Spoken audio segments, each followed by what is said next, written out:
ಹರಿ ಓಂ ಗುರುಭ್ಯೋ ನಮಃ. ಗುರುಬ್ರಹ್ಮ ಗುರು ವಿಷ್ಣು ಗುರುದೇವೋ ಮಹೇಶ್ವರ ಗುರು ಸಾಕ್ಷಾತ್ ಪರಬ್ರಹ್ಮ ತಸ್ಮೈ ಶ್ರೀ ಗುರುವೇ ನಮಃ ಎಂಬುದಾಗಿ ಆ ಆದಿಗುರುವಿಗೆ ವಂದಿಸುತ್ತಾ ಮಂಗಳೂರು ಸಮಾಚಾರ ವಾಹಿನಿಯ ಶಿಕ್ಷಕ ದಿನಾಚರಣೆಯ ಶುಭಾವಸರದಲ್ಲಿ ಸರಣಿ ಕಾರ್ಯಕ್ರಮದ ಇಂದಿನ ಇನ್ನೊಬ್ಬರ ಅತಿಥಿಗಳಾದಂಥ ಯದುಪತಿ ಗೌಡ, ಪ್ರಾಂಶುಪಾಲರು, ವಾಣಿ PU ಕಾಲೇಜ್ ಬೆಳ್ತಂಗಡಿ, ಇವರನ್ನು ಆತ್ಮೀಯವಾಗಿ ವೇದಿಕೆಗೆ ಸ್ವಾಗತಿಸ್ತಾ ಇದ್ದೇವೆ. ಸರ್ ನಮಸ್ತೆ. ಸರ್ ನಮಸ್ತೆ. ಇವತ್ತು ಸರಣಿ ಕಾರ್ಯಕ್ರಮವನ್ನು ನಾವು ಆರಂಭ ಮಾಡಿದ್ದೇವೆ ಸರ್. ಆ ಹಿನ್ನೆಲೆಯಲ್ಲಿ ಎಲ್ಲ ಗುರುಗಳನ್ನೇ ಇವತ್ತು ಗುರುತಿಸ್ತಕ್ಕಂಥ ಕೆಲಸ ಮಾಡ್ತಾ ಇದ್ದೇವೆ. ಆ ಹಿನ್ನೆಲೆಯಲ್ಲಿ ನಿಮ್ಮ ಸಂಕ್ಷಿಪ್ತ ಪರಿಚಯ ಒಂದು ಹೇಳಬೇಕಾಗಿದೆ. ನಾನು ಇಲ್ಲೇ ಬೆಳ್ತಂಗಡಿ ತಾಲೂಕಿನ ಪುದುವೆಟ್ಟು ಗ್ರಾಮದ ನಿವಾಸಿ. ಇಲ್ಲೇ ಧರ್ಮಸ್ಥಳ ಮಂಜುನಾಥೇಶ್ವರ ಶಿಕ್ಷಣ ಸಂಸ್ಥೆಯಲ್ಲಿ ಪ್ರಾಥಮಿಕ, ಹೈಸ್ಕೂಲು ಮತ್ತು ಪದವಿ ಶಿಕ್ಷಣವನ್ನು ಮುಗಿಸಿ ಮಂಗಳೂರು ವಿಶ್ವವಿದ್ಯಾಲಯದಿಂದ ಕನ್ನಡ ವಿಭಾಗದಲ್ಲಿ ಕನ್ನಡ MA ಪದವಿ ಮತ್ತು MPhil ಪದವಿಯನ್ನು ಗಳಿಸಿರ್ತೇನೆ.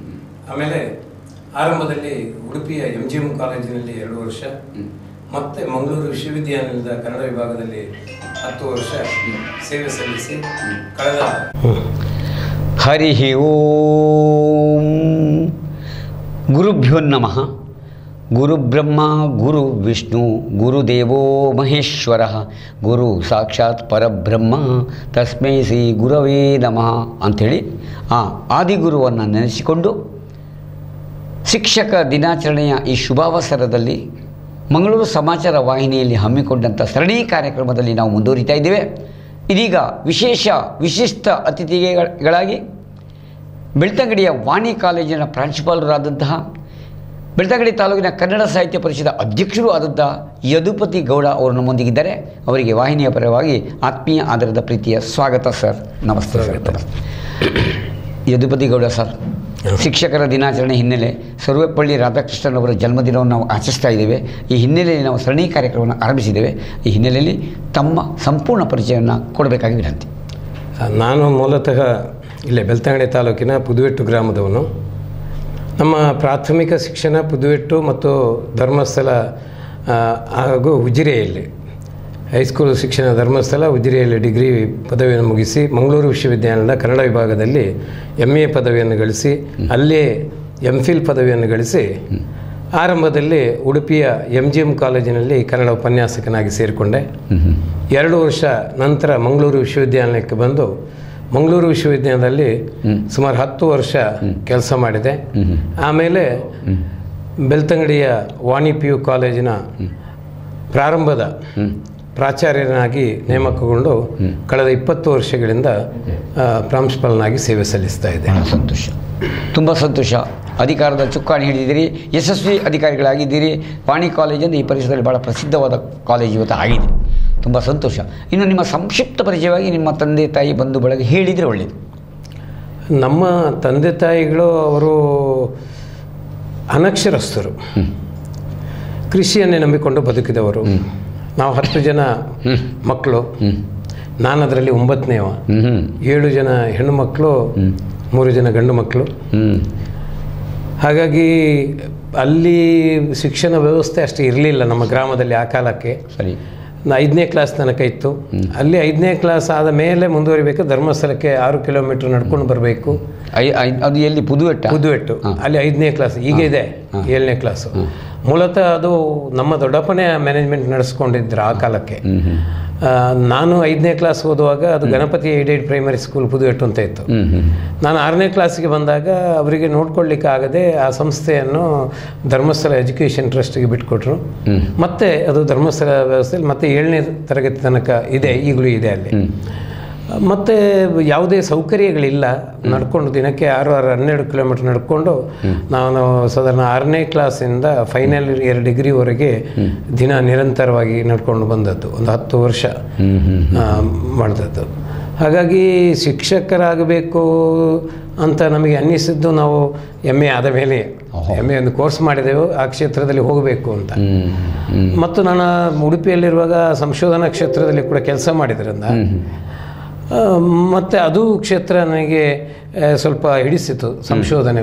ರಾಜ್ಯದ ಬೇರೆ ಬೇರೆ ವಿದ್ವಾಂಸರೊಟ್ಟಿಗೆ ಸಂಪರ್ಕ ಸಿಕ್ಕಿತು ನನಗೆ. ಮಂಗಳೂರು ಯೂನಿವರ್ಸಿಟಿಯಲ್ಲಿರುವಾಗ ನಾನು MPhilಲ್ಲಿರುವಾಗ ಫಿನ್ನಿಶ್ ಇಂಡಿಯಾ ಫೋಕ್ಲೋರ್ ಪ್ರಾಜೆಕ್ಟ್ ಅಂತ ಒಂದು 5 ದೇಶಗಳ ಒಂದು ದಾಖಲೀಕರಣ, ಜನಪದ ದಾಖಲೀಕರಣ ಕೆಲಸ ಆಯಿತು. ಅದರಲ್ಲಿ ನಾನೊಬ್ಬ ಅಭ್ಯರ್ಥಿಯಾಗಿದ್ದೆ. ಅದು ನನ್ನ ಈ ಜಾನಪದದ ಜ್ಞಾನವನ್ನು ವಿಸ್ತರಿಸುವಂತೆ ಮಾಡಿತು.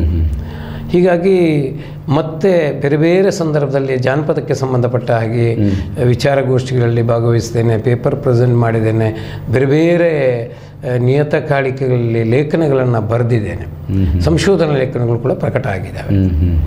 ಇವತ್ತು ಮತ್ತೆ 2004ರಿಂದ ನಾನು ಇಲ್ಲಿ ಬೆಳ್ತಂಗಡಿಯ ವಾಣಿ ಶಿಕ್ಷಣ ಸಂಸ್ಥೆಯಲ್ಲಿ ಪದವಿ ಪೂರ್ವ ಕಾಲೇಜು ಆರಂಭ ಮಾಡಿದಾಗ ನಾನು ಆರಂಭದ ಪ್ರಾಂಶುಪಾಲನಾಗಿ ಬಂದೆ. 20 ವರ್ಷಗಳಿಂದ ಸುಮಾರು 46 ವಿದ್ಯಾರ್ಥಿಗಳು ಇದ್ದಂಥ ಈ ಪದವಿ ಪೂರ್ವ ಕಾಲೇಜು ಇವತ್ತು 1300 ವಿದ್ಯಾರ್ಥಿಗಳು ಕಲಾ, ವಾಣಿಜ್ಯ ಮತ್ತು ವಿಜ್ಞಾನ ವಿಭಾಗದಲ್ಲಿ ವ್ಯಾಸಂಗ ಮಾಡ್ತಾ ಇದ್ದಾರೆ. ತುಂಬ ಒಳ್ಳೆಯ ಮಾಹಿತಿಯನ್ನು ನೀಡಿ, ತುಂಬ ಸಂತೋಷ. ಇದರ ನಡುವೆ ನಿಮ್ಮ ತಂದೆ ತಾಯಿಯವರ ಬಗ್ಗೆ ಒಂದು ಸ್ವಲ್ಪ ಮಾತು ಹೇಳಿ ಮುಂದುವರಿದು ಒಳ್ಳೆಯದು ಅಂತ ಕಾಣುತ್ತೆ. ನನ್ನ ತಂದೆ ತಾಯಿಗಳು ಕೃಷಿಕರು. ಹಾಗಂತೇಳಿ ಅವರ ಹೆಸರು? ಅವರು ಡೆಚ್ಚಾರ್ ಮನೆತನ ಅಂತ ನಮ್ಮದಲ್ಲಿ. ದಿವಂಗತ ಪಾಂಡಿಗೌಡ ಅಂತ ನನ್ನ ತಂದೆ, ತಾಯಿ ಸೀತಮ್ಮನವರು. ಕೂಡು ಕುಟುಂಬ ಒಟ್ಟಿಗೆ ಇದ್ದವರು. 25 ಜನ ಒಟ್ಟಿಗೆ ಇದ್ದೆವು ನಾವು ಸಣ್ಣದಲ್ಲಿರುವಾಗ. ಆಮೇಲೆ ನೀವು ಮಕ್ಕಳು 9 ಜನ? ನಾವು 10 ಜನ ಮಕ್ಕಳು. 10 ಜನದಲ್ಲಿ ನಾನು 9ನೇವ. ಹಾಗಾಗಿ ಎಲ್ಲರೂ ಕೂಡ ತಮ್ಮ ಶಿಕ್ಷಣವನ್ನು ಅಲ್ಲಿಯೇ ಸ್ಕೂಲಲ್ಲಿ ಮುಗಿಸಿಬಿಟ್ರು. ನಾನು, ನನ್ನ ಅಕ್ಕ ಮತ್ತೊಬ್ಬಳು ತಂಗಿ, ಇವ್ರು ಮಾತ್ರ ಧರ್ಮಸ್ಥಳಕ್ಕೆ ಬಂದು 6ನೇ ಕ್ಲಾಸ್ ನಂತರದ ಶಿಕ್ಷಣವನ್ನು ಪಡೆದೆವು. ನಮ್ಮ ಕುಟುಂಬದಲ್ಲಿ ನಾನೇ ಪ್ರಥಮ SLC ಪಾಸ್ ಮಾಡಿದವ. ಮ್ಯಾಟ್ರಿಕ್ SLC ಪಾಸ್ ಮಾಡಿದವ. PUC, ಡಿಗ್ರಿ, PG, ಗ್ರಾಜುಯೇಷನ್ ಎಲ್ಲ ಆರಂಭದ ನಮ್ಮ ಇಡೀ ಫ್ಯಾಮಿಲಿಯಲ್ಲೇ, ನಮ್ಮ ಅಪ್ಪ ಮಕ್ಕಳಲ್ಲ, ನಮ್ಮ ಇಡೀ ಕುಟುಂಬದಲ್ಲೇ ಡಿಗ್ರಿ ನನಗೆ ಸಿಕ್ಕಿದ್ದು. ಹಾಗೆ MA ಆಗಲಿ, MPhil ಆಗಲಿ ನಾನು ಅನಂತರದಲ್ಲಿ ಮಾಡಿದವರು ತುಂಬ ಜನ ಇದ್ದಾರೆ. ಈಗಿನ ಪರಂಪರೆಯಲ್ಲಿ ಡಾಕ್ಟರೇಟ್ ಮಾಡಿದವರು ಕೂಡ ಇದ್ದಾರೆ, ಇಲ್ಲ ಅಂತ ಇಲ್ಲ. ಹಾಗಾಗಿ ಕೃಷಿಯನ್ನೇ ಅವಲಂಬಿತವಾಗಿದ್ದಂಥ ನಮ್ಮ ಒಂದು ಕುಟುಂಬ. ಈಗ ಕೃಷಿಯಿಂದಲೇ ನಿಮ್ಮ ಕುಟುಂಬ ಖುಷಿ ಪಡೀತು. ನಿಮ್ಮ ಚೈತ್ರ ಯಾತ್ರೆ ಭಾಳ ಚೆನ್ನಾಗಿ, ಹಿಂದಿನ ಕಾಲದಲ್ಲಿ ಹಾಗೆ ತುಂಬ ಮಕ್ಕಳು ಅಲ್ವಾ ಇರಲಿ. ಈಗ ಸರ್ವಪಲ್ಲಿ ರಾಧಾಕೃಷ್ಣನ್ ಅವರು ಅಂದಾಗಿ ನಾವು ಇವತ್ತು ಶಿಕ್ಷಕ ದಿನಾಚರಣೆಯನ್ನು ಆಚರಿಸ್ತಾ ಇದ್ದೇವೆ. ಅವರ ಬಗ್ಗೆ ಒಂದೆರಡು ಮಾತು ಹೇಳ್ಬೋದಾ? ಸರ್ವಪಲ್ಲಿ ರಾಧಾಕೃಷ್ಣನ್ ಅವರು ಮೂಲತಃ ಶಿಕ್ಷಕರು. ಹೌದು, ಶಿಕ್ಷಕರು ಅಂತ ಹೇಳಿದ್ರೆ ಕೇವಲ ನಮ್ಮಲ್ಲಿ ಒಂದು ಮಾತಿದೆ, ವಿವೇಕಾನಂದರ ಒಂದು ಮಾತಿದೆ, ಶಿಕ್ಷಣ ಎಂಬುದು ಬರಿಯ ಓದು ಬರಹ ಅಲ್ಲ, ಅದು ಮಾನವತೆಯ ವಿಕಾಸ. ಹಾಗಾಗಿ ಮಾನವತೆಯ ವಿಕಾಸ ಆಗಬೇಕಾದ್ರೆ ಪಾಠದ ಒಟ್ಟಿಗೆ ಪಠ್ಯೇತರ ಚಟುವಟಿಕೆಗಳು ಕೂಡ ಬಹಳ ಮುಖ್ಯ ಅಲ್ವಾ? ಹೌದು. ಹಾಗಾಗಿ ಆ ದೃಷ್ಟಿಯನ್ನು ನಡೆಸ್ಕೊಂಡು ಬಂದವರು ಈ ರಾಷ್ಟ್ರದ ಅಧ್ಯಕ್ಷರಾಗಿ ಉನ್ನತ ಪದವಿಯನ್ನು ಪಡೆದವರು. ಹಾಗಾಗಿ ಅವರ ಅಭಿಮಾನಿಗಳು, ಶಿಷ್ಯರೆಲ್ಲ ಹೋಗಿ ನಿಮ್ಮ ಜನ್ಮದಿನದ ಆಚರಣೆ ಮಾಡಬೇಕು ಅಂತ ಹೇಳುವಾಗ ಅವರು ಏನು ಹೇಳಿದ್ರು ಅಂದರೆ, ಯಾಕಂದರೆ ಈ ದೇಶವನ್ನು ಇರ್ಬೋದು, ಈ ವ್ಯವಸ್ಥೆಯನ್ನಿರ್ಬೋದು ರೂಪಿಸುವಂಥದ್ದು ಮನುಷ್ಯನ ಬದುಕನ್ನು ಶಿಲ್ಪಿಗಳು ಶಿಕ್ಷಕರು. ಆದ್ದರಿಂದ ನನ್ನ ಹುಟ್ಟುಹಬ್ಬವನ್ನು ಶಿಕ್ಷಕರ ದಿನಾಚರಣೆ ಮಾಡಿ ಅಂತ ಹೇಳಿ. ಹಾಗಾಗಿ ಅದನ್ನು ನಾವು ಈಗ ಎಲ್ಲರೂ ಕೂಡ ಇಡೀ ದೇಶಾದ್ಯಂತ ಶಿಕ್ಷಕರ ದಿನಾಚರಣೆ ಆಚರಿಸ್ತಾ ಬಂದಿದ್ದೇವೆ. ಶಿಕ್ಷಕ ನಮ್ಗೆ ಗೊತ್ತಿದೆ, ಪ್ರತಿಯೊಂದು ಇವತ್ತು ಏನೇ ಆಗಬೇಕಿದ್ರು, ಏನೇ ದೊಡ್ಡ ಸಾಧನೆ ಮಾಡಿದರೂ ಕೂಡ ಅವರ ಸಾಧನೆ ಹಿಂದುಗಡೆ ಹಲವಾರು ಜನ ಶಿಕ್ಷಕರಿರ್ತಾರೆ. ಖಂಡಿತ ಅವರ ಆಲೋಚನೆಗಳಿದೆ, ಅವರ ಚಿಂತನೆಗಳಿದೆ. ಅದನ್ನು ಮುಂದುವರಿಸಿಕೊಂಡು ಹೋಗುವಂಥ ವ್ಯವಸ್ಥೆಯನ್ನು ಅವರ ವಿದ್ಯಾರ್ಥಿಗಳು ಮಾಡಿದ್ದಾರೆ. ಇವತ್ತು ಇಷ್ಟು ಬೆಳೆದಂತ ಹೇಳಿದ್ರೆ ಅದರ ಹಿಂದುಗಡೆ ಶಿಕ್ಷಣ ಇದ್ದೇ ಇದೆ. ಹೌದು, ಒಬ್ಬ ಪ್ರಧಾನಮಂತ್ರಿ ಆಗಬೇಕಾದ್ರೂ ಒಬ್ಬ ಶಿಕ್ಷಕ ಇದ್ದಾನೆ, ಒಬ್ಬ ರಾಷ್ಟ್ರದ ಸೈನಿಕನಾಗಬೇಕಾದ್ರೂ ಶಿಕ್ಷಕ ಇದ್ದಾನೆ. ಸರಿಯಾದ ಮಾತು. ಮತ್ತು ಈಗ ಶಿಕ್ಷಣ ಅನ್ನುವುದು ಕೇವಲ ಶಾಲೆಯಲ್ಲಿ ಕೊಡುವ ಶಿಕ್ಷಣ ಒಂದೇ ಶಿಕ್ಷಣ, 4 ಗೋಡೆ ಮೇಲೆ ಶಿಕ್ಷಣ ಇಲ್ಲ. 4 ಗೋಡೆಗಳ ಮಧ್ಯೆ ನಡೆದೇ ಶಿಕ್ಷಣ ಅಂತ ಅಲ್ಲ. ಇವತ್ತು ಬದುಕಿನ ಶಿಕ್ಷಣ ಬಹಳ ಮುಖ್ಯ ಬೇಕಾಗ್ತದೆ. ಇದೇ ತಪ್ಪಿದ್ದು. ಈ 20ನೇ ಶತಮಾನ ನಂತರದ ಕಾಲಘಟ್ಟದಲ್ಲಿ, ಈ ಜಾಗತೀಕರಣದ ಆಧುನೀಕರಣದ ಒಂದು ಸಂದರ್ಭದಲ್ಲಿ ಇವತ್ತು ಶಿಕ್ಷಣ ಅನ್ನುವುದು ಗಳಿಕೆಯನ್ನು ಕಳಿಸ್ಕೊಡ್ಬೋದು, ಆದರೆ ಬದುಕುನವನ್ನ, ಜೀವನವನ್ನ ಮೌಲ್ಯವನ್ನು ಕಲಿಸ್ತಾ ಇಲ್ಲ. ಖಂಡಿತ ಸರಿಯಾದ ಮಾತು. ಇದು ನಾವು ಇವತ್ತು ಸೋಲ್ತಾ ಇದ್ದೇವೆ. ಮನುಷ್ಯನ ಸಂಬಂಧಗಳೇ ಇಲ್ಲದಾಗಿದೆ. ಯಾಕಂದ್ರೆ ನಾವು ಇವತ್ತು ಗಮನಿಸ್ತಾ ಇದ್ದಾರೆ, ಇವತ್ತಿನ ಶಿಕ್ಷಣ ಪದ್ಧತಿಯನ್ನು ಗಮನಿಸ್ತಾ ಈ ಕಲಾನಿಕಾಯ ಅನ್ನೋದಿದೆ ಅಲ್ಲ, ಕಲಾ ವಿಭಾಗ ಅನ್ನೋದಿದೆ ಅಲ್ಲ, ಈ ಕ್ಷೇತ್ರಕ್ಕೆ ಯಾರೂ ವಿದ್ಯಾರ್ಥಿಗಳು ಮನಸ್ಸು ಮಾಡ್ತಾ ಇಲ್ಲ. ಹೌದಲ್ಲ, ಯಾಕಂದರೆ ಕಲಾ ವ್ಯವಸ್ಥೆಯೇ ನಮ್ಮ ಬದುಕನ್ನು ರೂಪಿಸುವಂಥದ್ದು. ಇವತ್ತು ಹಿಸ್ಟ್ರಿ ಇಲ್ಲ, ಎಕನಾಮಿಕ್ಸ್ ಇರ್ಬೋದು ಸ್ವಲ್ಪ ಕಾಮರ್ಸ್ನಲ್ಲಿ, ಅದನ್ನು ಕೂಡ ತೆಗಿಬೇಕು ಅಂತ ಏನೋ ಮಾಡ್ತಾ ಇದ್ದಾರೆ. ಆನಂತರ ರಾಜಕೀಯ ವಿಜ್ಞಾನ ಇಲ್ಲ, ಈ ಭಾಷೆ ಬೇಡ. ಇವತ್ತು ಈ ರೀತಿಯ ಶಿಕ್ಷಣದಿಂದ ನಾವು ಏನನ್ನು ಗಳಿಸ್ತೇವೆ ಅನ್ನುವುದೇ ಚಿಂತನಾರ್ಹವಾದ ಪ್ರಶ್ನೆ ಆಗಿಬಿಟ್ಟು ಯಕ್ಷ ಪ್ರಶ್ನೆ ಅಂತ ಹೇಳ್ತೇವೆ.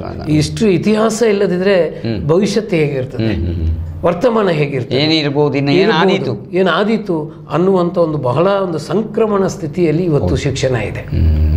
ಗಂಭೀರ ಪ್ರಶ್ನೆಯನ್ನು ನೀವು ಎದುರಿಟ್ಟಿದ್ದೀರಾ. ಸಂಕ್ರಮಣ ಕಾಲದಲ್ಲಿ ನಾವಿದ್ದೇವೆ.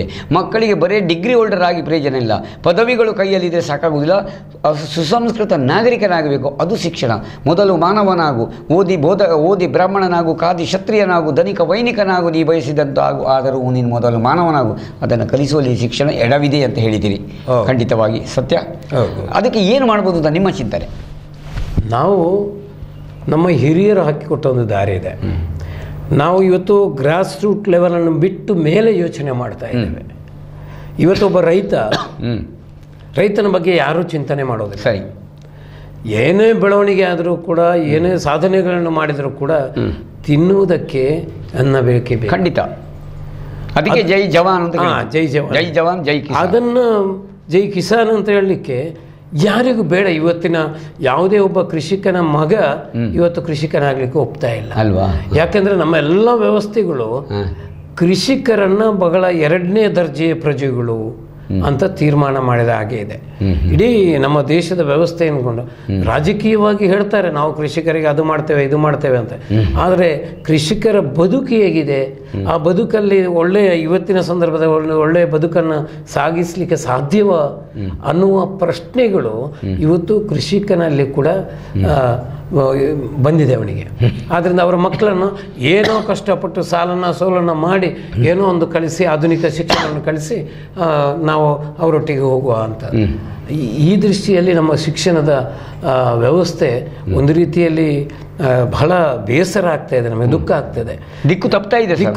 ಖಂಡಿತ ಖಂಡಿತ. ಈ ಸರ್ಟಿಫಿಕೇಟ್ಗಳನ್ನು ಇಟ್ಕೊಂಡು ಎಲ್ಲಿ ಹೋದ್ರೂ ಜಯಿಸುವುದಕ್ಕೆ ಸಾಧ್ಯ ಆಗೋದು. ನೀವು ಹೇಳುವಾಗ ನೆನಪಿದೆ, ನಮ್ಮ ಪ್ರಥಮ ಪ್ರಶ್ನೆ ಇರುವುದು ಈಗ what are you, next what is your qualification. ಆದರೆ ಜನ ಇನ್ನೂ ತಿಳ್ಕೊಳ್ಳಿಲ್ಲ. ನಾನು MBBS MD ಇನ್ನೊಂದು ಮತ್ತೊಂದು ಹೇಳ್ತೀರಿ, ಉದ್ಯೋಗ ಇಲ್ಲದೆ ಏನು ಪ್ರಯೋಜನ ಅಲ್ವಾ? ಅದರಿಂದ ಫಸ್ಟ್ ಶಿಕ್ಷಣ, ಅದು ಮಾನವೀಯ ಮೌಲ್ಯ ಇರುವ ಶಿಕ್ಷಣ ಇರಬೇಕು. ಆಮೇಲೆ ಉದ್ಯೋಗ. ಒಳ್ಳೆಯ ಮಾತನ್ನು ಹೇಳಿದಿರಿ ನೀವು. ಅಧ್ಯಾಪಕರಿಗೆ ಸೇವೆಯಲ್ಲಿ ಸಲ್ಲಿಸಿ ಅನುಭವದ ಆಳದಿಂದ 2 ಒಳ್ಳೆಯ ಮಾತನ್ನು ಹೇಳಿದಿರಿ. ಈಗ ಎಲ್ಲ ಸಮಸ್ಯೆ ಗೊಂದಲಗಳ ನಡುವೆ ನಾವು ಇದ್ದೀವಿ, ಸರಿ ಒಪ್ಪುವ. ಈಗ ಇವುಗಳಿಗೆ ನೀವೊಬ್ಬ ಮುಖ್ಯೋಪಾಧ್ಯಾಯನಾಗಿಯೋ, ನೀವೊಬ್ಬ ಪ್ರಾಂಶುಪಾಲನಾಗಿಯೋ, ನೀವೊಬ್ಬ ಉಪನ್ಯಾಸಕನಾಗಿಯೋ ಏನು ಸಲಹೆ ಕೊಡಬಹುದು? ಸಲಹೆ ಅಂತ ಹೇಳಿದರೆ ನಮ್ಮ ಶಿಕ್ಷಣದ ವ್ಯವಸ್ಥೆಯಲ್ಲಿ ಬದಲಾವಣೆಯನ್ನು ತರಬೇಕು. ಸರಿ, ಯಾರು ತರಬೇಕು? ಅದು ಸರ್ಕಾರದ ಒಂದು ಪಾಲಿಸಿಯ ನಿಯಮ, ಅದು ಪಾಲಿಸಿ. ಅದು ಆ ಪಾಲಿಸಿಯನ್ನು ತಂದಾಗ ಇವತ್ತು ನೋಡಿ, ಸರ್ಕಾರಿ ಶಾಲೆಯಲ್ಲಿ ಯಾವುದೇ ಫೆಸಿಲಿಟೀಸ್ ಇಲ್ಲ ಅಲ್ಲ, ಆದ್ರಿಂದ ಅದು ಸೋರ್ತಿದೆ, ಅದು ಸೋಲ್ತಾ ಇದೆ. ಬೇಕಾದಷ್ಟು ಅಧ್ಯಾಪಕರ ನೇಮಕ ಮಾಡ್ತಾ ಇಲ್ಲ. ಅನುದಾನಿತ ಶಾಲೆಗಳಲ್ಲೂ ಕೊಡ್ತಾ ಇಲ್ಲ, ಅನುದಾನಿತ ಶಾಲೆಗಳಿಗೂ ಕೊಡ್ತಾ ಇಲ್ಲ. ಸರಿ. ಮತ್ತು ಯಾರು ಬೇರೆ ಇವತ್ತು ಶಿಕ್ಷಣ ಅಂದರೆ ಓದುವುದೇ ಅನ್ನುವಂಥದ್ದು, ಅದನ್ನು ನಾನು ಗಳಿಸೇ ತೀರಬೇಕು ಅನ್ನುವಂಥದ್ದು, ಅದು ಪಠ್ಯದಿಂದ ಹೊರಗೆ ಬೇರೆ ಲೋಕವೇ ಇಲ್ಲದಂಥ ಸ್ಥಿತಿಗೆ ಶಿಕ್ಷಣವನ್ನು ತಂದಿಡುವಂಥ ಸಂಸ್ಥೆಗಳು ಇವತ್ತು ಹಣಬೈಗಳಂತೆ ಉಟ್ಕೊಂಡಿದ್ದಾವೆ. ಸರಿ, ಬೆಳಿಗ್ಗೆ ತಾನೇ ಇದರ ಬಗ್ಗೆ ಚರ್ಚೆ ಮಾಡಿದ್ದೇವೆ. ಹಾಗಾಗಿ ಅವರಿಗೆ ಯಾವುದೇ ನಿಯಮ ಕಟ್ಟುಪಾಡುಗಳಿಲ್ಲ. ನೀವು ಇದನ್ನು ಮಾಡಬೇಕು, ಈಗ ಪ್ರತಿಭಾ ಕಾರಂಜಿ ಉಂಟು, ಮತ್ತೊಂದುಂಟು, ಮಗದೊಂದುಂಟು, ಕಲ್ಚರಲ್ ಪ್ರೋಗ್ರಾಮ್ ಮಾಡಬೇಕು, ಅವರಿಗೆ ನೈತಿಕ ಶಿಕ್ಷಣ ಕೊಡಬೇಕು, ಅದು ಯಾವುದೂ ಇರೋದಿಲ್ಲ. ರಾತ್ರಿ ಹಗಲು ಓದುವುದು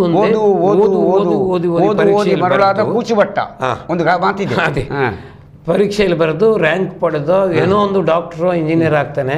ಆದರೆ ಯಾವ ಡಾಕ್ಟ್ರು ಆದರೂ ಯಾವ ಇಂಜಿನಿಯರ್ ಆದರೂ ಅವ ನಾಳೆ ಕೆಲಸ ಮಾಡಬೇಕಾದ್ದು ಜನಗಳೊಟ್ಟಿಗೆ, ಈ ನಾಡಿನ ಪ್ರಜೆಗಳ ಒಟ್ಟಿಗೆ.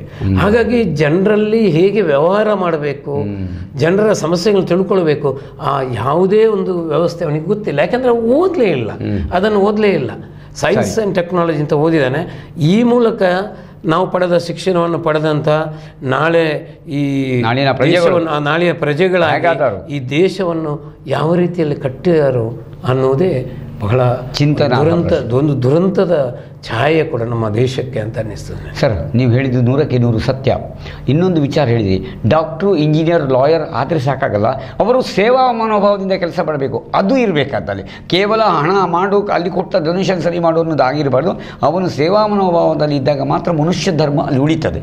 ಹಾಗಾಗಿ ನೀವು ಹೇಳಿದ್ದು 100ಕ್ಕೆ 100 ಈ ಮೌಲ್ಯಗಳು ಇಲ್ಲಿ ಬರಬೇಕು, ಶಿಕ್ಷಣದಲ್ಲಿ ಬರಬೇಕು. ಅದು ಎಲ್ಲೋ ತಪ್ತಾ ಇದೆ. ಎಲ್ಲ ಅಧಿಕಾರಿಗಳು ಸೇರಿ ಇದನ್ನು ಬಲ್ಲವರಿಂದ ಚಿಂತನೆ ಮಾಡಿ ಸರಿ ಮಾಡಲಿಕ್ಕೆ ಆಗಲಿಕ್ಕಿಲ್ವಾ? ಅದು ಈಗಾಗಲೇ ದಾರಿ ತಪ್ಪಿ ಹೋಗಿದೆ ಅಂತ ನನಗೆ ಅನ್ನಿಸ್ತಾ ಇದೆ. ತರಬಾರ್ದಲ್ಲ, ದಾರಿಗೆ ಇನ್ನೂ ತರಬಹುದಲ್ಲ, ಇನ್ನೂ ತರಬಹುದಕ್ಕೆ ಅನ್ನೋದಕ್ಕೆ ನಮ್ಮಲ್ಲಿ ಈ ಎಲ್ಲ ಶಿಕ್ಷಣದ ಏನು ದೊಡ್ಡ ದೊಡ್ಡ ವ್ಯವಸ್ಥೆಗಳೇನಿದಾವ ಅವೆಲ್ಲವೂ ಕೂಡ ದೊಡ್ಡ ದೊಡ್ಡ ಬಂಡವಾಳಶಾಹಿಗಳ ಕೈಯಲ್ಲಿದೆ. ಅವರನ್ನು ಅಲುಗಾಡಿಸೋದು ಬಹಳ ಕಷ್ಟ. ಸರ್, ಆರ್ ಟಿ ಇ ಉಂಟಲ್ಲ, ಆರ್ ಟಿ ಇ ಅದನ್ನೇ ಹೇಳುತ್ತಲ್ವಾ? ಆರ್ ಟಿ ಇ ಅಂದರೆ ರೈಟ್ ಟು ಎಜುಕೇಷನ್ ಪ್ರಕಾರ ಮಗುವಿನ ಅವಕಾಶ ವಂಚನೆ ಆಗಬಾರ್ದು ಹೇಳುತ್ತಲ್ಲ, ಮಗುವಿಗೆ ಎಲ್ಲೋ ಕೊಡಬೇಕು ಹೇಳುತ್ತಲ್ಲ. ಯಾರು ಯಾಕೆ ಮಗುವಿನ ಮೂಲಕ ಈ ಪ್ರಶ್ನೆ ಮಾಡಿಲ್ಲ ನೋಡಿ? ಯಾರು ಈಗ ನಾನೊಂದು ಉದಾಹರಣೆ ಕೊಡ್ತೇನೆ. ಮೊನ್ನೆ KS ಎಕ್ಸಾಮ್ ಆಯಿತು. ಅದರಲ್ಲಿ ಎಷ್ಟೋ 60 ಪ್ರಶ್ನೆಗಳು ಕನ್ನಡದ ಪ್ರಶ್ನೆಗಳು ತಪ್ಪಾಗಿ ಆಗಿದೆ.